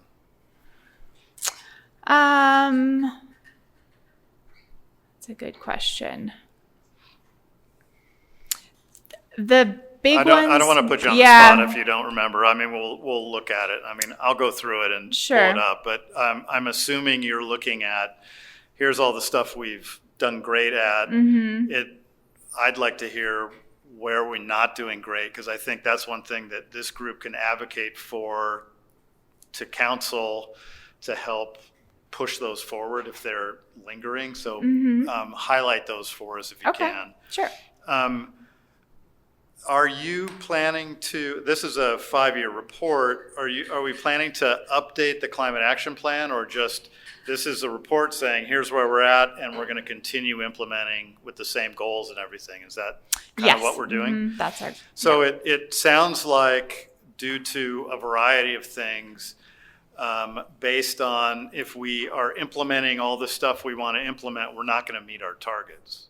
Mm-hmm. I would have to say, I don't think we should rest on our laurels and say that's good enough. We all know that we're behind and we need to meet our targets. So I'd like to advocate that we do, and I think maybe we as a group can, I don't know if there's an opportunity. Are you going to present this to council, or is there going to be some communication with council where we can advocate as a commission to council that we redouble our efforts, because it looks like we're not going to meet the goals that council adopted? Is that something that we have an opportunity to do anytime soon? We could. I mean, unfortunately, a lot of projects we just haven't had funding for. So a lot of it, we're taking advantage of pretty much everything we can that doesn't require funding. But, we've had just the past few years, no capital improvement projects have been funded that weren't Well, main, so again, council adopted this plan and they set these goals. And I think it would be very good to say, you gave a presentation that, basically says, gee, we're doing way more than anybody else, but we're also, we kind of are all living in this place where, the house is burning down around us right now. Yeah. So I think it's incumbent upon our group to help get that funding rolling if we can, or at least, we would be remiss if we just said, oh, let's just let it ride. Yeah. So if you can, I know you can't do it tonight, but maybe we can have a future discussion about this after we have the report in hand, where we can strategize and make a clear recommendation to council. I see a lot of heads nodding, so it seems like folks agree with that, because I'd really like to push on that. And then the other thing that I wanted to point out, and I don't know if you have been thinking about it in OSE, is kind of this balance between emissions reduction and adaptation. And all the research that I've seen is that we're probably, even if we meet the aggressive targets that everybody's setting, we're probably still going to have a worse time of it than we were anticipating even 10 years ago. So we've all got to be doing adaptation. So I'd really like to hear about the adaptation side of stuff and how set up we are for that, particularly water self-sufficiency. I know we're behind on that. So when are we going to get there? Some of the other stuff, it's really important that we focus on that because, Rob just lost his house. Clove lost her house. So it's, that's an adaptation thing that we're going to have to deal with. So this is all, it's funny, when I started working on climate action plans in, the early 90s, it was all kind of speculative and really in the future. And like right now we're building the plane while we're flying it too. So I just wanted to kind of put that out there as something I think that would be good to think about. And I'd love to talk about it at this group or provide some input too to help out. Sure. Yeah, that would be great. Yeah, I think that would be a valuable topic to agendize for a future meeting. I certainly know, the irony will not be lost on you, because initially I did not want to talk about resiliency because I thought it would draw attention away from climate action and emissions reductions. I thought, I was like, oh, let's not get distracted on the goal. And now we know that it's an essential part of what we're doing. I think you can see some successful resiliency work in the city, but I think what you're asking for is this larger systems approach of how are we looking at water self-sufficiency, carbon neutrality, waste management, fire, heat, cooling, not only here in Santa Monica, also if there's something that we learned from the fires, we're also talking about the climate emergency response in terms of water quality, in terms of vehicle movements, in terms of evacuation. So there's a whole new suite of folks who even 5 years ago came to our meetings for the food, who are now inviting us to their meetings for the content. So I do see that shift happening. Maybe Clove, we can work with you to figure out when the best time to bring that. Because I think part of what we need to do is, I 100% get the fact that the budget, nobody's got any money, everything's flatlined, we're digging into reserves, and I've lived that for years too. But we also need to figure out how to advocate for this because, from my point of view, this is like, if we fall behind in this, the Great Park's not going to do much, and all the other stuff that we want is going to be difficult. So maybe it's about strategizing. Like if we don't do a lot of this stuff, particularly the resilience stuff, the adaptation stuff, future city budgets are going to be more negatively impacted than they are now. And it's going to affect the economy and all these other types of things. So, we got to start maybe pushing that discussion up to council and making an argument that this stuff's really, really, really important, not just kind of window dressing. And I would just say, in anticipation of that conversation, really thinking about it through while we have had many, many periods in our city's history where we could talk about this from the value statement perspective. I think right now the most traction would come from that avoided cost conversation. Yeah, exactly. So just as people start to think about the things that you think are important in this conversation, think about it through that lens. Yeah, great. Well, thank you, Ariana. Yeah. Excellent work, you and your team. Thanks. And now on to the main event. Do you want the long version or the short version? Because it's almost back. You all know. I can talk fast. I can breeze through things. Number 3 does. No. Yeah. I don't know.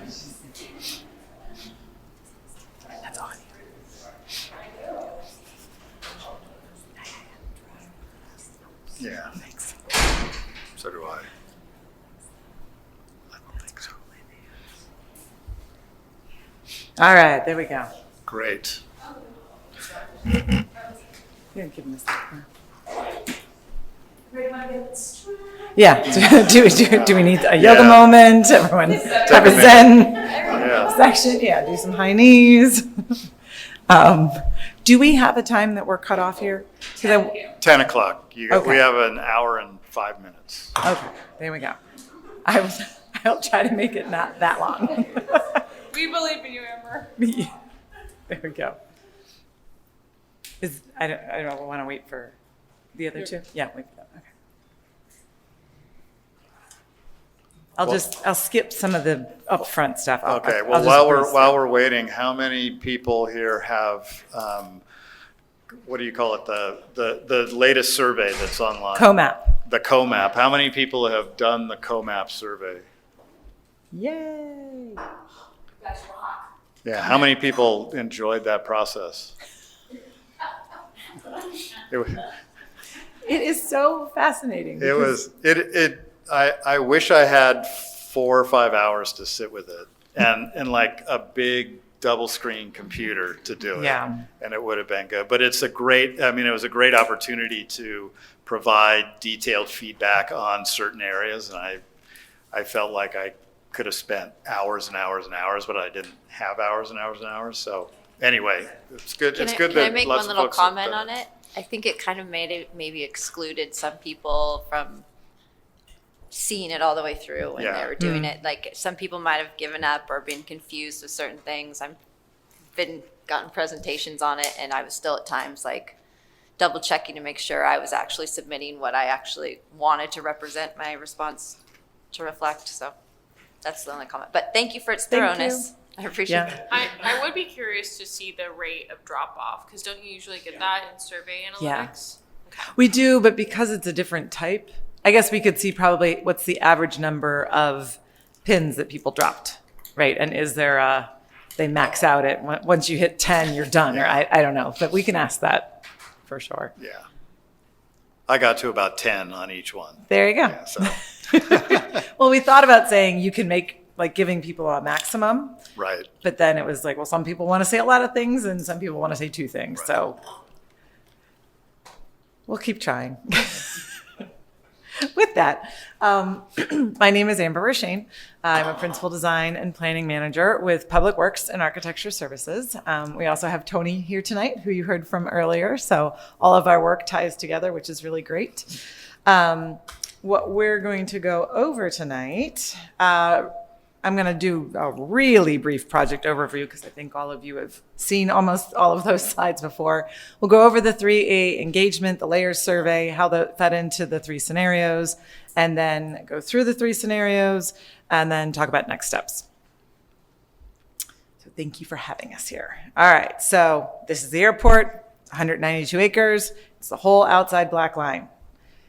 It's the same project description that you've seen, right? This is all because the airport is closing on December 31st at midnight of 2028. So we are trying to figure out what it should become that can serve Santa Monica as public land for generations to come. This project focuses on establishing a preferred scenario, right? We'll get more into that. Centered on a great park, consistent with Measure LC after the closure. The project is a 5-phase project. We are at near the end of 3A, and the project finishes at the end of this year. So we will be coming back in the fall for 3B, which will be a whole nother round of community engagement. And we'll go through that. Phase 1, we had a lot of really interesting discussions, and people did a great job of telling us all the things. We had a big survey. Just look at the colors. You've already seen it, right? There's some top responses that fed into phase 2, which ultimately culminated in the guiding principles. We have had really great community feedback, and I know many of these surveys have been long and nuanced, and we're asking really specific questions because we're trying to get good feedback so that we can do a good job. And so this ended up in the guiding principles. If I'm going way too fast and you've never heard of any of this, please go to the website because there's tons of information there as well. And you'll probably hear me say that at least 3 more times tonight. So there we go. We got the intro done in 4 minutes. So here we are, 3A. We as we mentioned, went to council in January 28th of this year with the guiding principles, and we took where they told us, yes, we affirm these with one small change. They're talking about consequential carbon. That's now added in there, and use those guiding principles as we move into the draft scenarios. They said, make sure that one option does not require a vote pursuant to Measure LC, and at least one option studies some housing. And the word some is really interesting because there's no more definition on what some means. So when we started looking at creating 3 scenarios, what we realized pretty quickly was that housing is going to be a tricky topic. And for us to just drop something on a plan, it's probably not going to go well. So how do we bring people into the process? How do we simplify master planning, which is really complex? And so we came up with those design layers, which was the last survey that you took, and we'll go through the results of that. But basically trying to break it down into digestible pieces to say more like this or more like that. Taking that information from the design layers, which was the survey 3A, and then rolling it into 3 draft scenarios that we presented at a community event. I know I saw a number of you there, so thank you for coming out on a rainy day, which was, of course, Southern California, it rained on that day. We had bus tours, and it was a really great day. And then we have CoMap open, which we were just talking about, and we'll get to more. And then we're doing boards and commissions. I'm just going to skip to here. So I think we are going to 10 in May and June. You can see them here. We went to 7 in April. So we've been before you many times. We were also at Juneteenth this past weekend and had some really great responses there too. So the 3A responses, we had almost 5,000 responses count. We also put together something called a layers survey dashboard. So again, if you go to the website under resources, you'll see a PDF that is a static of all of the questions and responses, but there's actually a dashboard where you can sort by different demographics, different zip codes and all sorts of things. And so if you really want to dig in to see how somebody or what group voted however and how it changes, we have the power is in your hands now, because that was something we got asked for quite a few times. For zip codes, on this one and others, folks were concerned that Pro Aviation would spam bot the surveys and things like that. We have not seen that happen in any of our surveys, which is really great. While all voices matter, we are still seeing that the top 10 are coming from Santa Monica or adjacent. And when folks are coming from outside, a lot of times it's because they work here. And so that's really wonderful as well to have them engaged. We went from 0 youth participation in phase 1 to now we had over 200 youth participate, which is really encouraging. We did a lot of work to get them out. We're still short on the 25 to 34s, so that's the next group we'll have to work on. And we saw an increase in all demographics that were underrepresented previously. And so our curve now matches a little bit closer to the Santa Monica population demographics, which is really great because we've done a lot of work with our indigenous communities on this round as well. So the layers survey, I'm guessing you already saw this, but basically it was 6 layers from least intense A to most intense D. And then we asked people to rank those. So if you voted or you ranked something as a 4 or as your first choice, it got 4 points. If it was your second choice, it got 3, third choice got 2, and your last choice got 1 point. And so I'm going to go through real quickly on these, but there's a ton of information again on the website. So for each of these, if you remember connectivity and mobility, this one was prioritizing bike and pedestrian. It's respecting the runway. That's why it's a rectilinear. But there are no new crossings for vehicles. In B, there's 1 new crossing. In C, there's 2. And in D, there's a bunch. And so that's where you can see that intensity or that spectrum. The way that this one sorts out was that option B was ranked highest. So again, you can see while option A had more number 1 votes, option B had more number 2 votes, and that's where the scoring comes in. So those yellow numbers beneath. And the big set of comments, so people were allowed to give comments on every single option. So if you, again, go into that PDF, you can read all the comments to your heart's content. But what you're going to see here is just a really quick overview of what the predominant voices said. So for water and topography, A is really undergrounding the water and treating water really as solely infrastructure. And D is having big water and celebration and then bigger topography moves. And then obviously B and C in between. So C was the preferred option here, then B, D, and then A.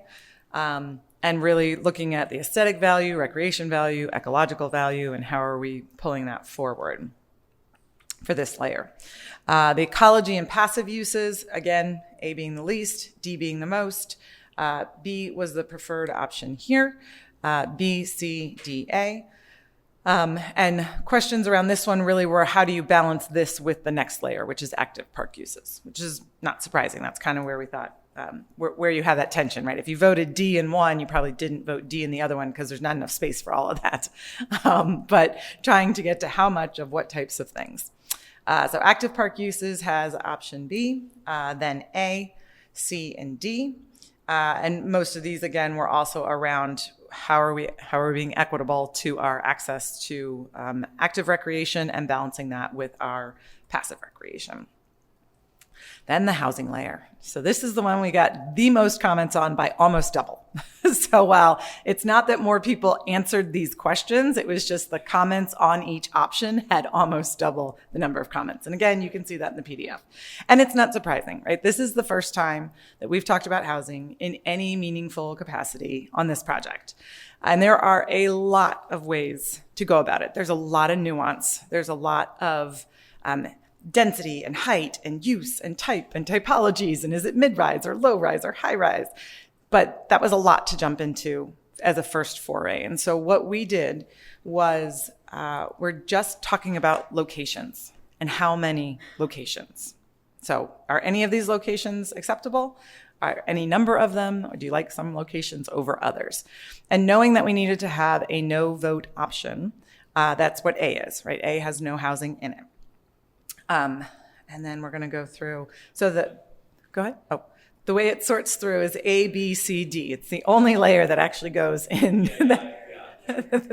Say again? No, it's the only extreme at all. Yeah. Everything else is B and C. Yes.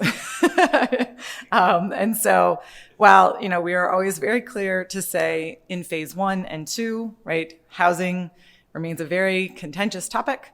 In survey 2A, it was the second least liked use, and it ranked 39th in liked, right? So in the top 50, but lower. And housing is one of those uses that absolutely will require a ballot measure pursuant to Measure LC. But where we saw so all of the plan questions went A, B, C, D for every single one of them when you look at the overall responses. This is one that you see a lot more variation as you start to look at different demographic categories.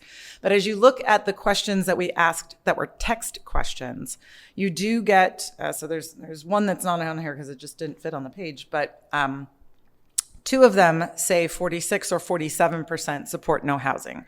And so we've also gotten comments that say, well, why did KCRW say more than half? And why did SMDP say more than half? And they're not wrong, right? 2 of the questions, less than half, supported housing because it's 47%. But then 3 other questions, it's 51, 53, and 53. So it's right kind of at that split. And so the way that we've been talking about it is just to say our data results show a split result because they're all pretty close to 50%. And some are above and some are below. There's going to be a lot more conversation around housing. And we'll talk about that as we get into the scenarios. Revenue generating, again, A being the least intense and the no vote option. So we are reusing all of the adaptive reuse on site for that type of expression. And then D has a lot of options. And where you see that balance is that there's a lot more free park things versus leasable park things because the revenue is being generated somewhere else, right? These are all assumptions. We're not saying any of these things are 100% accurate or true, but these are the assumptions when you look at an intensity scale. And this one goes B, C, A, and then D. And there was questions around this one for Measure LC because some of those things would require a ballot measure and some of them could, depending if we're reusing a building or not, right? And that's kind of where the breaking point is. We can dig into that if you want, but in the interest of, of the evening, I'll get to the 3 scenarios. So option B scored highest across 4 of the 6 layers. We saw increased participation, especially from our most diverse zip code, which is 90404. We heard that in the 2A and 2B surveys that the Spanish translation was a little tricky. It didn't work the way it was supposed to. So you'll see in COMAP that we have a completely Spanish environment so that it is all in Spanish, and hopefully that alleviates that issue. 3 scenarios. All right. So these 3 scenarios, which is probably the number one thing that I hope people can understand, is that we're not asking which scenario do you like best, right? People ask me all the time, which one's your favorite? And I was like, I like parts and pieces of all of them, but I don't like any one of them as like, this is the solution.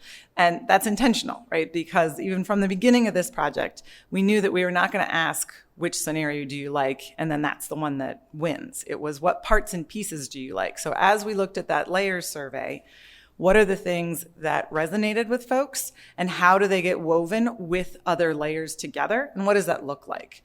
Knowing that, we had to have one option that is a no vote required, and then studying some housing. So this is, if you took all of the layers, and then you can see how they sort of line out in scenarios 1, 2, and 3. We'll go through each of them. So this is the airport site. Again, it's 80% impervious, so almost anything that we do out there will be better for the flora, fauna, and the planet and the species that is out there than what is there now, because it's just all concrete and asphalt. So the first option, or first scenario, I should say, is really about preserving that runway. Comments that we've heard on this one is that it's boring. So we take that, but it's respecting the runway. The runway is rectilinear. So yes, we leaned into that. It does create a loop. I've heard from some bike enthusiasts that this is their favorite because they can just do loops around, right, and not have to do all the wiggles. And so there are pluses and minuses to all of these. What you see here is kind of the blue buildings on the top, on the north side and the south side. Those are the existing buildings. We assume that the revenue, so currently for non-aviation leases, there's about $6 to $7 million of net revenue. So yes, the actual revenue is 18 to 20, but you got to take out the expenses and operations and maintenance. And so that nets out at about 6 to 7 million. We continue to advocate that that money should stay here once the airport closes so that we can use it for operations and maintenance funds, but that is definitely a decision that City Council will have to take up and give direction on. So we will continue saying it. And that's what this one is predicated on. So what you see on the west end is really a rewilding zone, right? Whether that's community gardens or breaking up the concrete and putting down some hydroseed, just like we did when we shortened the runway, or doing something more intense. You know, we'll get into that. But it could be an orchard, it could be a farm, it could be a native species gardens. Right? There's a lot of things that we could do in that west end, but really preserving that west end for that start with nature guiding principle. You see a small section of the runway that's kept, right, to honor that history and sense of place. The big blue in the middle is a reservoir, municipal reservoir. So this is when we don't have a ton of money for capital expenses and or operations and maintenance. We need other people to build stuff and pay for it, but we get to use it. And so this municipal water is something working with our water resources department. And you were talking about the water self-sufficiency, right? This is something they are looking for as our resiliency plan. And as we want to be water self-sufficient, is they want somewhere to have like a 20-acre reservoir. What that means is that folks can walk around it, you can recreate around it, there'll be birds and bees and, it will be a more natural place, but they will build it and operate it and maintain it. So that takes out a good chunk for us. And then on that east end, what you're seeing is a public-private partnership for a sports complex. So this is bringing in a third party that partners with the city. They build it, operate, maintain it, but we get to use it. So there's fiscal and use agreements as an idea. If you remember, we also did a letter of interest, and those will be going to council with the staff report. And we did get at least one, I think there were 2, that we're looking at sports complexes. So this is something that's possible, that someone may want to come in and build the thing for us. And then we get to use it, and that means that we don't have to generate that capital.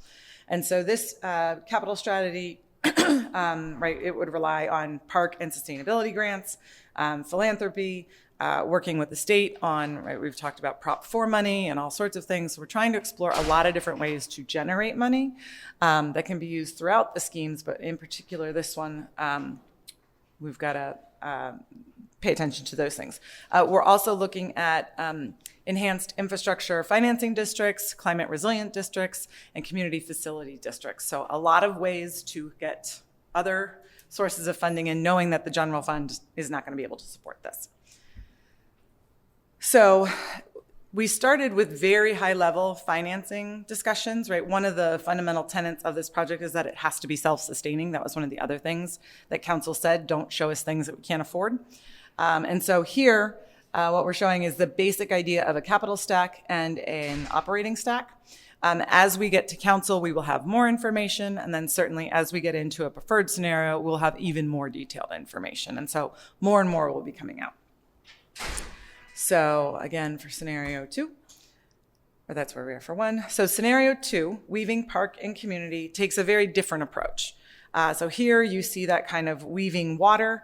I'll start on the east or the west end again. This one has more of an event lawn space because now that you are allowed to build buildings, right, to build a cultural center, that's not actually allowed under Measure LC unless you are reusing a building.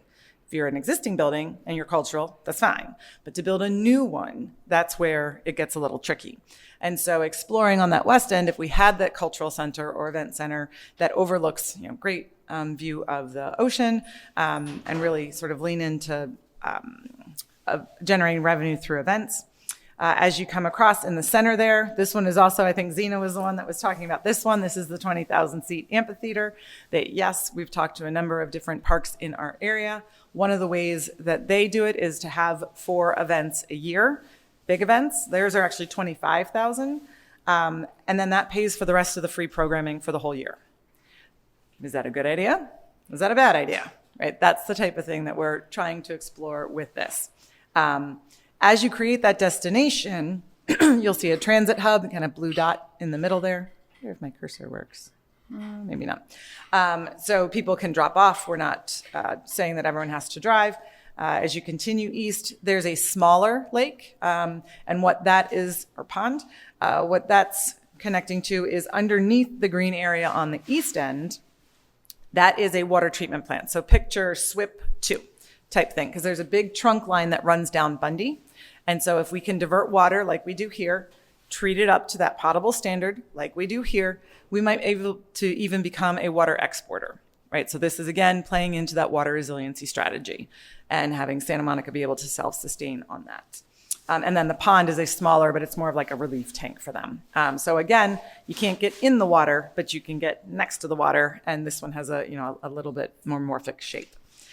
This one also introduces housing on the north and south sides and along Bundy. The ones on the south side, we're exploring artist live work lofts type things, as well as some townhomes. Another set of feedback that we've gotten is this is way too much. We went way too far too fast. And that it's hard to know if we want affordable housing, is that going to generate revenue or not? There's a lot of nuance. And so again, what we're trying to explore is, are any of these areas agreeable? Are they not? Yeah. Can I ask a quick question about the housing? Yeah. I made an assumption that all those white buildings were housing, but I didn't see anywhere on any of the maps that it was labeled as housing. We were saying that they were, and that was one thing that people said as well, is that we had called them revenue generating because we don't know if they're housing, right? It depends on what type of housing and how much revenue they would generate or not. Mm-hmm. Would they pay for any park elements or need to be subsidized? Right. And so as we're just dipping our toes into this conversation, we were calling it revenue generating. So it could be office, it could be commercial, it could be housing, it could be sound stages, it could be, what are some of the other things that we got? There was other sizes of amphitheaters, right? So there's a lot of things that they could be, but we don't have a unit count, right? We don't say this is this many affordable and that much market rate and this tall, and we're just not there yet. Mm-hmm. But that was a criticism that we've heard as well, that it was confusing. So I just thought I might have missed something. Yeah, no, no. You did not. It said when you looked at the bubbles, but when you look at the legend that's here, but if you looked at the bubbles, that's where it would have said it. So we kind of had two different legends. This one, we're also talking about a water district or an EFID that would help pay for things. Or a parks district, right? One of the other things that we're tracking very carefully is the Surplus Lands Act. So RENA gives you your housing number. They don't care where the units go. They just know it needs to go in Santa Monica somewhere. But SLA, as we are a public entity, if we sell any piece of land or lease it for more than 15 years, that counts as a disposition. So even for a recreation or cultural thing that we may want, SLA is going to come in and say, you have to offer it for affordable housing first. So we've been working very diligently with housing and community development at the state level to understand what that means. There are a number of exceptions and exemptions that we believe we could apply for or apply to us or this project, but we need to work through with them. And so we're in that process, but as you can imagine, it's not a quick process. But know that this one does take into account if we start to develop things and have longer term leases, what does that mean? Because we want to know that up front before we suggest anything going further. So this one you see the generated on site, the blue is bigger in both of them. The green and the pink or peach are less percentage than in scenario 1. And that the site pie chart, they're all reasonably similar. All right, so scenario 3. Growing park and growing community. So this one studies a lot, right? It's sort of that upper end. It does not go as far as any of the option Ds because we heard pretty loud and clear that that was way too far. So we backed off by taking off at least 1 or 2 of the areas. So again, trying to say if we show it in different areas or different ways, is any of this agreeable or not? Again, that west end, it looks similar to scenario 2, but it's very different. It's smaller areas. It's got a little bit more nature around it. Instead of a large amphitheater, there's an event lawn. Similar, if any of you were at Juneteenth or have been to Virginia Avenue Park, right? This is bigger than theirs, but that type of idea where you can have a big community event where it pops up for the day or, over 2 days and then back down. This one treats water as recreation. So this is water that you can actually get on. So you could stand up paddleboard or kayak, swan boats, that type of thing. And then leaning into that recreation opportunity with restaurants, amphitheaters, adventure playgrounds, and other things. And then all of those fields and courts that you see on the east end, those are all now free because we've opened up additional areas for revenue generating. Again, as a concept. This is the one that shows the aquatic center. They tend to be more expensive, but there are ways to pay for them. But as we have more revenue, we can do more of those things. So again, as an idea, is that a good one or a bad one? And that's where we're asking for parts and pieces and not, I like this scenario versus that scenario. And does something like an aquatic center comply with LC or not? Since that's like a component of a park, right? So it is a public recreation facility. We can build new ones. Mm-hmm. Yes. The issue that might come up is if we are partnering with somebody and they are leasing like a 30-year lease or a 99-year ground lease, that's where SLA might apply. And so that's what we want to understand. But yes, for Measure LC, any park, open space, or public recreation facility, and that can include like if you have concessions, right? Is the restaurant part of the park and supporting the park? Maybe that's probably even fine. But if it's a restaurant first and it happens to just be, have a small patch of green or something that it's not serving, it's on the edge or something like that might be harder. And so those are things we'll have to dig into. But an aquatic center seems very clearly public recreation. And then the last, here, obviously this one costs more, but it generates more revenue. Again, there are pluses and minuses to all of these, and they are meant to spark conversation, which they definitely have. Good and bad, but that's okay. Not bad. None of it is bad, but people are very passionate, and that is great because they're engaging with the project, and we encourage that. So in all of these, it is at least 2/3 open space, right? Even in the no vote option where we are keeping all of the adaptive reuse buildings, right? They're on 40 or 50 acres by themselves. So at least 2/3 is kept in all of these. The runway and taxiways, which we heard a lot of people say we need to preserve those at a minimum for open space, that is absolutely true in all of these. So these are really exploring different ways to fund the project so we can have a more certain future with it, and use the revenues that we have, knowing that the city does not have money to do things. Just a couple more slides. The workshop was really great. We had small group discussions and a bus tour inside the fence line, which was amazing. A lot of people showed up, even in the rain, so we really appreciate that. COMAP is open. It closes this Sunday. So commissioners, you probably all, especially the ad hoc, just got an email from me while I was sitting here to say, please send this out again, because we would love to have as many people participate as possible. The orange button is in English. The white button is in Spanish.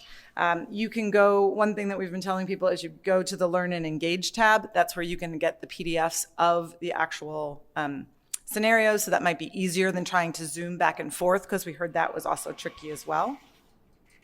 Oh boy. And then if you haven't seen COMAP, Sasaki has done this on a number of projects, and they've always gotten really good feedback on this. And so this has thrown all of us for a little bit of a loop. But we hear that, it dragging and dropping and the zooming, it has been confusing for folks, because our intention was that you can drag something and say, I like this, I don't like this, and if you really want to leave a comment, great, but you don't have to. So, and you can leave as many comments as you want. You can comment by layer if you want to, or you can just use the other button and say, right, and it's not, you don't have to say every building of housing you don't like or you do like. You can just give one and say, I like this or I don't like this. So hopefully that makes it a little easier as well. And then the last slide. So what we're doing, we went to council in January. We did the layers survey that built up, informed the 3 scenarios. We are now out with COMAP. We'll be going to council July 8th. And what our intention is that we will be bringing all of the community feedback, especially from our boards and commissions, all of the discussion points. We've had a number of community meetings, and all sorts of things. So our job is to bring all of that feedback in a balanced, fair, transparent, robust way, and then council will make decisions on what goes forward. So again, they are not saying option 1, option 2, option 3. They are saying, I like this from option 1 and that from option 2 and this from option 3, and I want you to do whatever it is, whatever they come up with.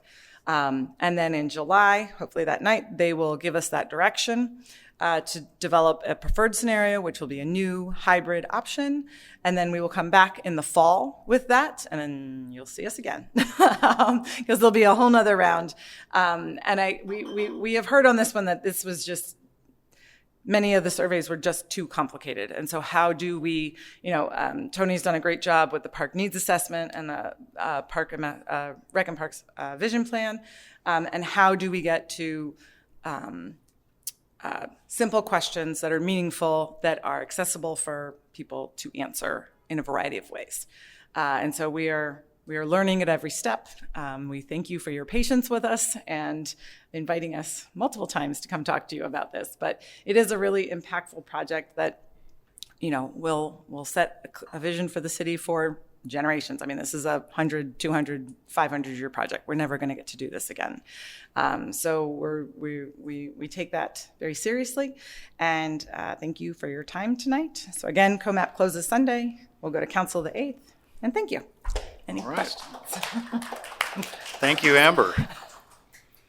And my comment about the COMAP thing, I hope I didn't imply that it was not a good thing. I actually really appreciated the opportunity to give a lot of input. Good. It was just a lot. Yeah. It's really like, basically there's, you could spend, I'm somebody who likes to do things right. So you want to spend like 3 hours doing it all, but it's very seldom that you actually get an opportunity to give that much input, which is good. Yeah, and we've been trying to find the right balance, and clearly, some things resonate with some people and some don't. But master planning is hard, and there's a lot of parts and pieces. So giving people the opportunity sounded like a good idea so that you could, and that if you didn't want to give a lot of input, that's okay too, right? You could drop one pin and that's it. Like, it still counts. Yeah, that's good. But yeah, we'll keep refining. So our opportunity right now as a commission is we can provide feedback before the July 8th council meeting on this phase. Yeah. And everything up to here. And we have not, I'm assuming, as a commission, given input to council yet. Or have we? Given input when you've come, this is your third visit, right? I believe so, yeah. This is, I think, their third visit. I think you gave meaningful input one other time. Or you gave input one other time, so you have the option to give input on this one. And then you will not come back again before July. But then after that, then you'll come back and Yeah. another opportunity. For the preferred scenario. Okay. Which we imagine will be in September, October, is Great. our guess. Okay, so any commissioners have questions, comments, or recommendations? Alex? I just want to understand a little bit better, and thank you for all of that. In all three scenarios that you present, there are some commonalities across all three. In that case, do we assume that that is a given? For example, the water features, it's there in some form across all three. Is that for us to assume that water will be a part of this no matter what? Or is that still up in Still the a air as question. well? Yeah. I'd say nothing is assumed at this point. Okay. Right, when we were showing water in all three, it's trying to show three very different ways of showing water. Okay. What do we want the water to do? Right? Is it a municipal reservoir? Yeah. Is this a woven stream? Yeah. Or is this a big thing that we can, use as a gathering place or that sort of thing? And if people say we don't like any of these things, that's okay too. Okay, thank you. Because the other one was there were pass-throughs in all three scenarios, I believe. Except for the first one. Oh, I thought the I saw first one does there. not have Okay. a road through. Okay, thank you. With regard to the water features, just in every scenario, it sort of looks like we're just asking for evaporation to take the water away, and then where does the water come from to replace that? If we're maintaining a reservoir, where is that water coming from? So that's working with the water department and Yeah, siphoning it off of the stormwater, basically, treating it up to a potable standard, and then delivering it in whichever manner is appropriate or is agreed upon. Thanks. And then I have one more question, sorry. Yeah. When you got to scenario 3, there was a lot of revenue building, and it seemed like that was the only scenario where an aquatic center could be affordable or doable. Is that to be assumed? So when we were generating these, right, we didn't have all of our financial information yet. We had enough to kind of get close-ish. By the time we get to council, we'll have a lot more. So yes, that was one of our assumptions, is that we need more revenue generation so that we can build it and maintain it, right? There's a lot that, we only have really one pool, right? Annenberg is really the only one that's ours, and SMC is not ours, even though we use it a lot, and we staff it and things like that. And so there's sort of a thing there, but as they age, they can cost a lot of money. And so how do we build in sources to maintain that at the level at which we would want to maintain it? Yeah. Okay. Thank you. Sure. Great. Other questions, comments?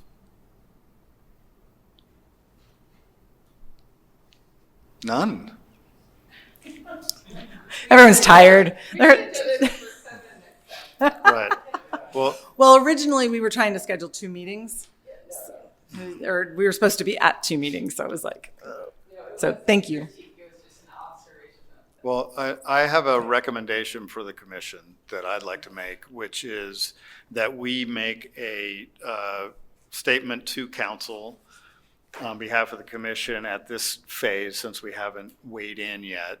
I know that we've made recommendations about making this park a sustainable park or a regenerative park. And I think now is a very appropriate time to reassert that. So one of the things that I would recommend is, or would want to put into a motion, is that we recommend that council reaffirm that this park will be a regenerative park, where, as Amber said, this is a once in a several lifetime opportunity. Let's build a park as sustainably as possible, because that's going to support our adaptation plan, our greenhouse gas reductions, water self-sufficiency, all of that. So, and really, my picture of that is what goes into the park. Everything that is built, is planted, is designed for sustainability, efficiency, nature, health, and growth, really. I would also, in looking at, when I've looked at the various options that have been out there and looked at housing, it seems not to be something that would be very sustainable in this location. And I don't know if staff or the consultants have looked at this, but if I was picking places to put housing in the city, I'd put it along Lincoln Boulevard, I'd put it along Wilshire Boulevard and Santa Monica Boulevard, where there's transit corridors, and where we are putting it right now. And all of those places are not very dense at all. The last thing that I think we would want to do is put housing where people have to drive to it, and take away from a once-in-a-lifetime opportunity to build a big park. So that's part 2, would be, let's make this a park, and a park, recreation, nature, and stay away from housing. Let's use all the existing buildings that are there and adaptively reuse those. I guess that comes under regenerative. And the third thing would be, let's keep this LC compliant.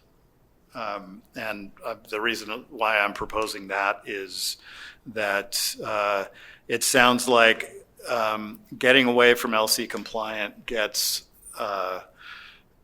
we get a lot of complications, particularly with state housing requirements and all of these other types of things. And also, having a vote and changing, basically we're potentially throwing away this opportunity. So I'm putting those 4 things out there for discussion, input, to see if people would be interested in voting on that.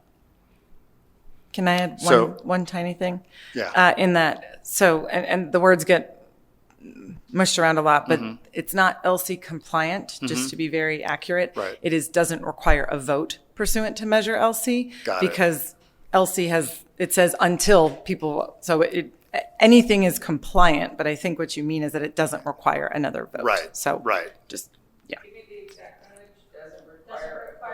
Pursuant to Measure LC. Right. Yes. That's exactly what I meant. There you go. Thank you. I knew that. Yeah. So, L, again, local control. I guess Measure LC. it's probably 3 things that we advocate for: a regenerative park that, number 1, that doesn't require a vote under Measure LC, and that we focus this on a park with active and passive and natural uses, and not put housing there, because the location of housing there is probably the least sustainable option. I got it. How do those 4 principles play against the scenarios you showed us? So, I mean, they're all comments, right? And that's like parts and pieces of, right? So you're holding up the passive uses. It sounds like you're mentioning, not housing, and that's something that council said, right? Study what some housing is, and we still don't actually know what some housing means. We're going to find out, and the no vote option, and so that's why there's a range of scenarios, and so I wouldn't say that that's a good or bad statement, but it's a statement within the bounds of what we would want a commission to convey to council. Is that what your question is, or? I suppose I was hoping for a little bit more. Two of the scenarios would require a vote, just the way they're laid out, right? Two scenarios would require a vote, yes. Yeah. Okay. Yes. And then it's one that doesn't, right? Correct. Okay. And then how do they compare? I'm sure I'm going to remember all four, but Right. What So Rob, I think what I heard Amber say is that council's not going to vote and select one of those I totally scenarios. understand Oh, you get that? Yeah, Okay. but I'm just sort of saying, how do these? They all have different combinations of attributes, Right. And how do they match up, relatively? So two would require a vote, and one would not. Mhm. How do they compare in terms of the environmental sustainability, the impact on nature, the opportunities for native landscapes? How do they compare on that? Okay, so I think I understand. So one thing that we've not focused on necessarily, because as part of the goals of this project, it was, right, is Living Community Challenge, right? So everything that building does just on a big scale, and that's absolutely still something that this project focuses on. So circularity and reuse of materials on site, reuse of buildings, right, prioritizing those. Working with our indigenous communities, right, the priorities for not native and adaptive, but actual native landscapes. And is there a nursery there where we can then sell the plants so that our community is able to buy them and use them around, and our PLD grows them and uses them in our parkways? And so how do can we build those sorts of things? And so they all treat water in different ways, but I think in all three, it's going to help us achieve our water self-sufficiency goals. The carbon aspects, once we get down to the one scenario, we'll have a lot more information from a program called Carbon Conscious that Sasaki uses specifically for landscapes, because that's different than buildings, right? There's a lot of tools out there for buildings. Landscapes is a little bit harder, and prioritizing those types of things. So across all three of those, you're going to see that as a constant. It's just what amount of stuff, right? So in scenario one, that probably has the biggest area of rewilding, as we're calling it, on that west end. But then on the east end, we also have a decent size spot. And then in the third one, it's kind of more in the middle and the sides. And so yes, we probably have more buildings in scenario 3 than we do in scenario 1. So we've not done a carbon accounting yet, but that is part of the project. Okay. Does that help? Yes. Okay.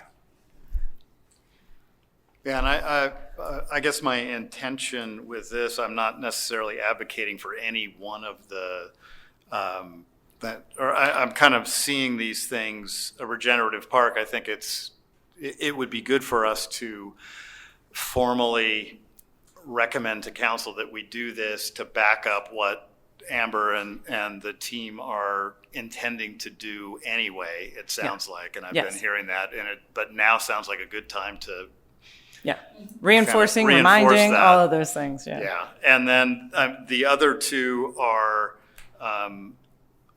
really my, putting housing elsewhere and making it LC compliant are based on my review of all this and input, the sustainability of it. That's going to help us achieve goal number 1 as well. So I'm really open to hearing other folks' input on that too. I mean, I totally agree with you about the LC part. I mean, it just seems like we're opening a can of worms by asking for a vote and potentially risking losing it all. Mm-hmm. I agree with that. With the regenerative part, I know you've already said it, but can we add the native vegetation to the statement? I can't remember what it was. Oh, and the last part was, let's not take away from the park by putting housing there. Right. Yeah, I agree with that. And then, Amber, I wanted to ask you one more thing. What exactly are you asking of council in July? So July will be, here are the three scenarios, right? There'll be more of I'm going to guess more of a deep dive on the financials, right? Because that's a piece that we touch on in each of these. But they're going to want to they've already said, right? They want, they want a lot of information. And they said it at the January meeting. So we'll be presenting that, right? Our financial consultant will be with us, as well as Sasaki and city staff. But we'll be presenting, here's what we heard in the community, right? And what we imagine on COMAP is that we'll be able to say, there's consensus in this area. Either that was a lot of thumbs ups or it was a lot of thumbs down, right? We think there will be areas on each of the three that show some level of consensus. So we'll be able to bring that forward to say, a lot of people supported this, a lot of people didn't support this. So that they can then make choices, right? And they can come forward and say, you know what, I agree with that, or I really like that thing, so I still want to see it. Yeah, it's council; they can do whatever they want. So you're going to be asking them to choose elements. Yeah. Okay. Yeah. And then the last thing is, earlier today we received this Great Park Coalition packet and the slideshow and everything.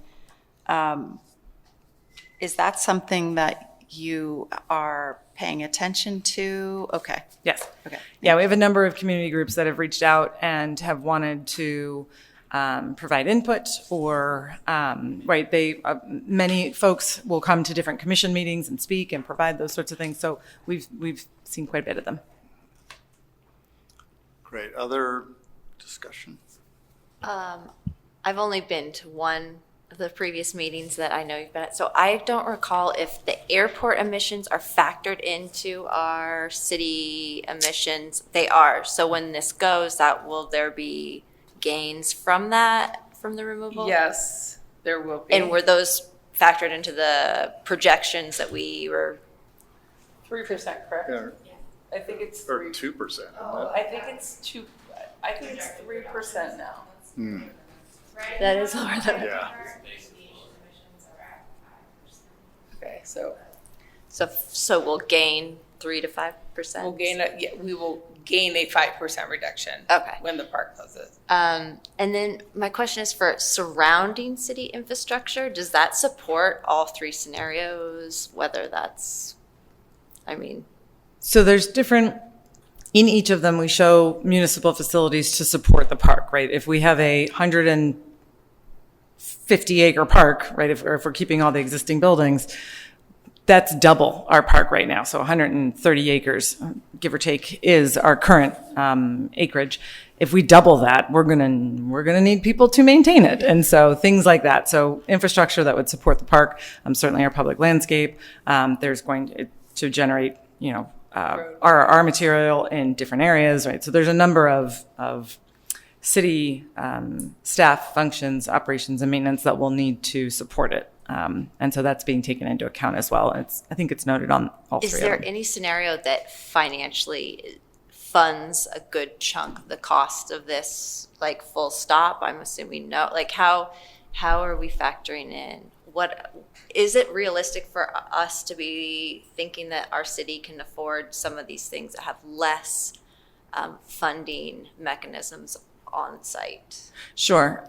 So there's a lot of different levers to pull, right? It could be a general obligation bond. It could be that we get Prop 4 money. It could be magically that there are state grants and they want to give them to us. That we are also working on a 30 by 30 with the 30 by 30 group in California. So is there, we're certainly not conserving what is there, but as we build it back as an ecosystem, in whatever capacity that is that something they're interested in, right? So there's a lot of different ways to start to fund things, right? Parks generate revenue. They absolutely can.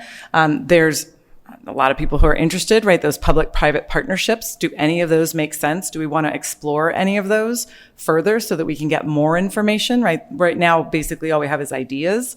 But that was to get us kind of started on what's even out there, right? We actually got a number of wave pools, oddly, which is strange. Kelly Slater just wants Yeah, to I be was here. like, okay.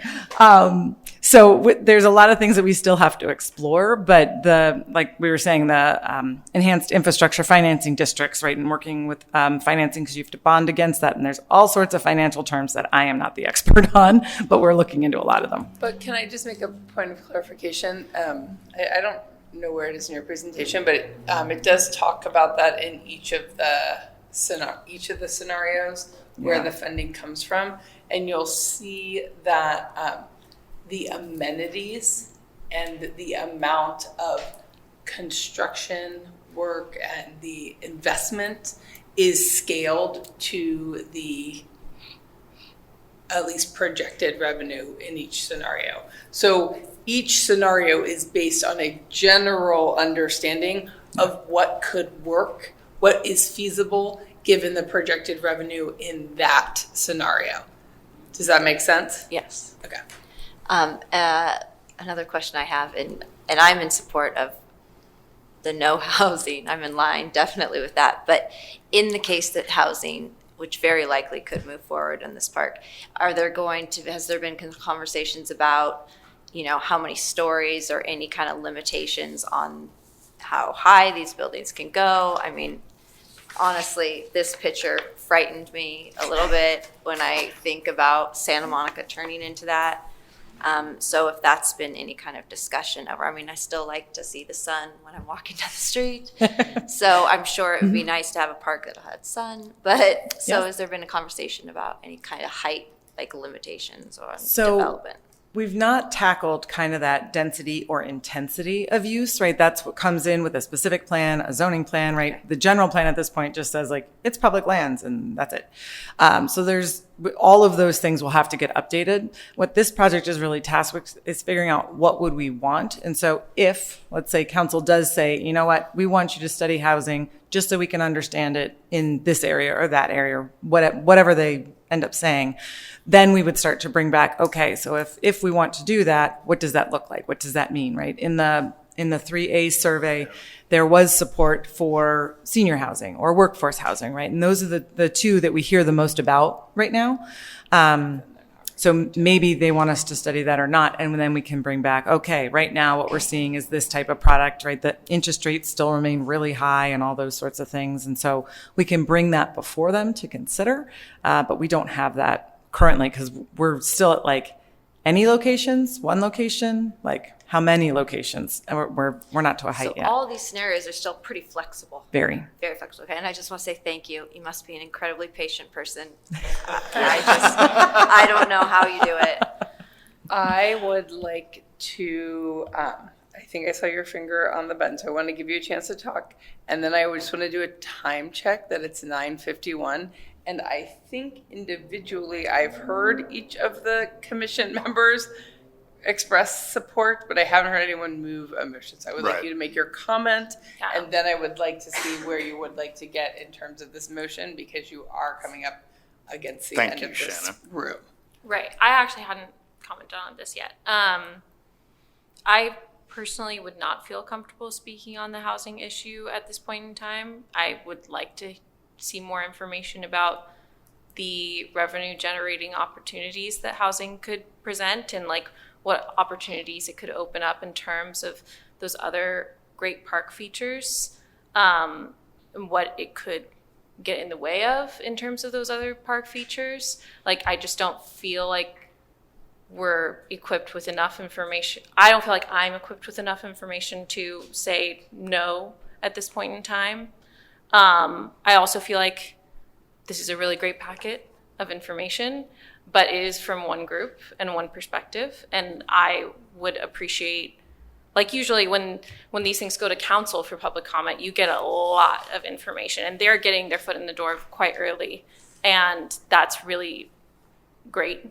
As an advocate myself, I know how this stuff works, but I would like to hear more perspectives about it as well before making a recommendation.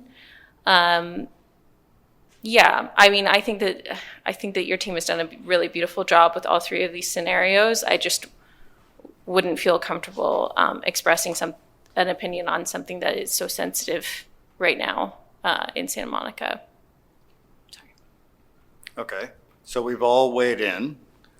Thank you. And it sounds like, tell you what, I'm going to make a motion, and I also respect Olivia's input too, and we can revise the motion. Yeah, exactly. So I'm going to make the motion that I originally proposed, which is that we recommend that council move forward with a regenerative park that includes things like adaptive reuse and native plants.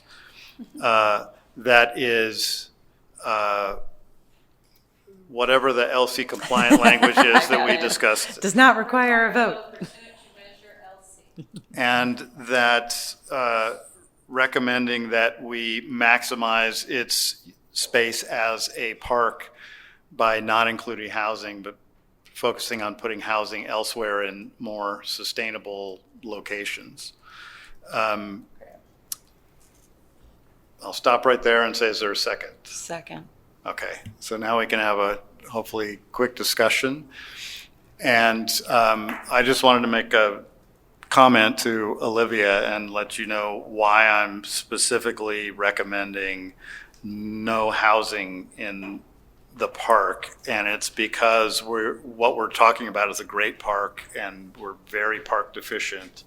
And this is, as Amber noted, a once in a several lifetime opportunity for some space to make a great park and make actually a space that provides some level of habitat and environment in the city. Chopping it up, I feel, with housing in suboptimal locations is wasting that opportunity. So that's why I wanted to make that recommendation at this point. I've looked at, obviously I'm not calculating housing and all of that other stuff, but all of the city's planning over the last 30 years has said, here's where we should put housing. And it's not been at the airport. Now we're advocating to take that and put it there because it might be easy. I think that, this is hard. Let's focus on making a park. So that's where I'm at right now. So any other comments? I guess if I were to give one comment, on the survey results, the least unfavorable vote for housing was actually option B, which had limited amount of housing. And so I thought for me that reflected something interesting in the public desire for this space. And it's not that I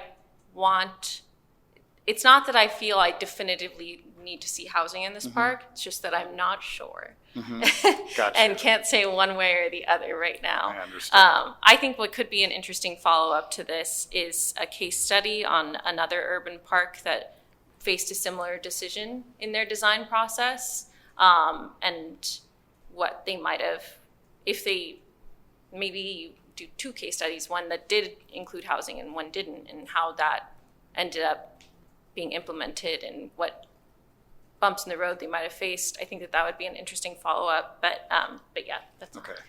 Got it. If I could just add, just the one thing I am sure about is causing this to go to a vote could really just demolish the whole process anyway. So I feel like for me, that's one of the biggest reasons why I wouldn't advocate for housing, because I don't want to see the whole thing just to get, go down the tubes. Yeah, go. And then I was going to say too that I just drove past a huge block on Wilshire Boulevard of empty buildings. They're all boarded up, empty. I think there's plenty of places to build housing. Not plenty, that's not fair, but there are places to build housing that would probably be equivalent to the amount that we would put in this area. So. Great. I'm going to ask you to call the vote Yes. on this, and then I'm going to make a follow-up on your comment. Okay. So I'd like to call a vote on that motion. So all in favor? Aye, that's 4. And opposed? Okay. So that motion passes. Everybody but Olivia. Yeah. And then can I make a Yes. recommendation? I think you're asking a very thoughtful question about, hey, people in the survey is telling us that people in the community are interested in housing. And what I think I hear you asking more about is, maybe people are just asking for housing, not necessarily housing at the airport or housing in this density or housing at this height. And so I wonder if there isn't a recommendation that you can take back in spirit to the design committee to really start to address this key issue that's starting to come up about, hey, we're talking about this 192 acres, but if you zoom out a little bit, there's a whole rest of a city that this park has to interact with. And what are the opportunities to really tie this site to places where there are housing? Like that's, I think I heard people touch on that like throughout the conversation. So that might be something just for you all to think about, like really tying those two things together. So that's my two. Great. Thank you, Shannon. Thank you, everyone. And thank you, Amber, especially you. for repeatedly coming back and enlightening us. And for your patience. Okay, so I think we are adjourned. You are adjourned, and I would like you to know that my colleagues would like to go home, but they can't until we do. So let's work together to leave the building as soon as Got it. possible. We will.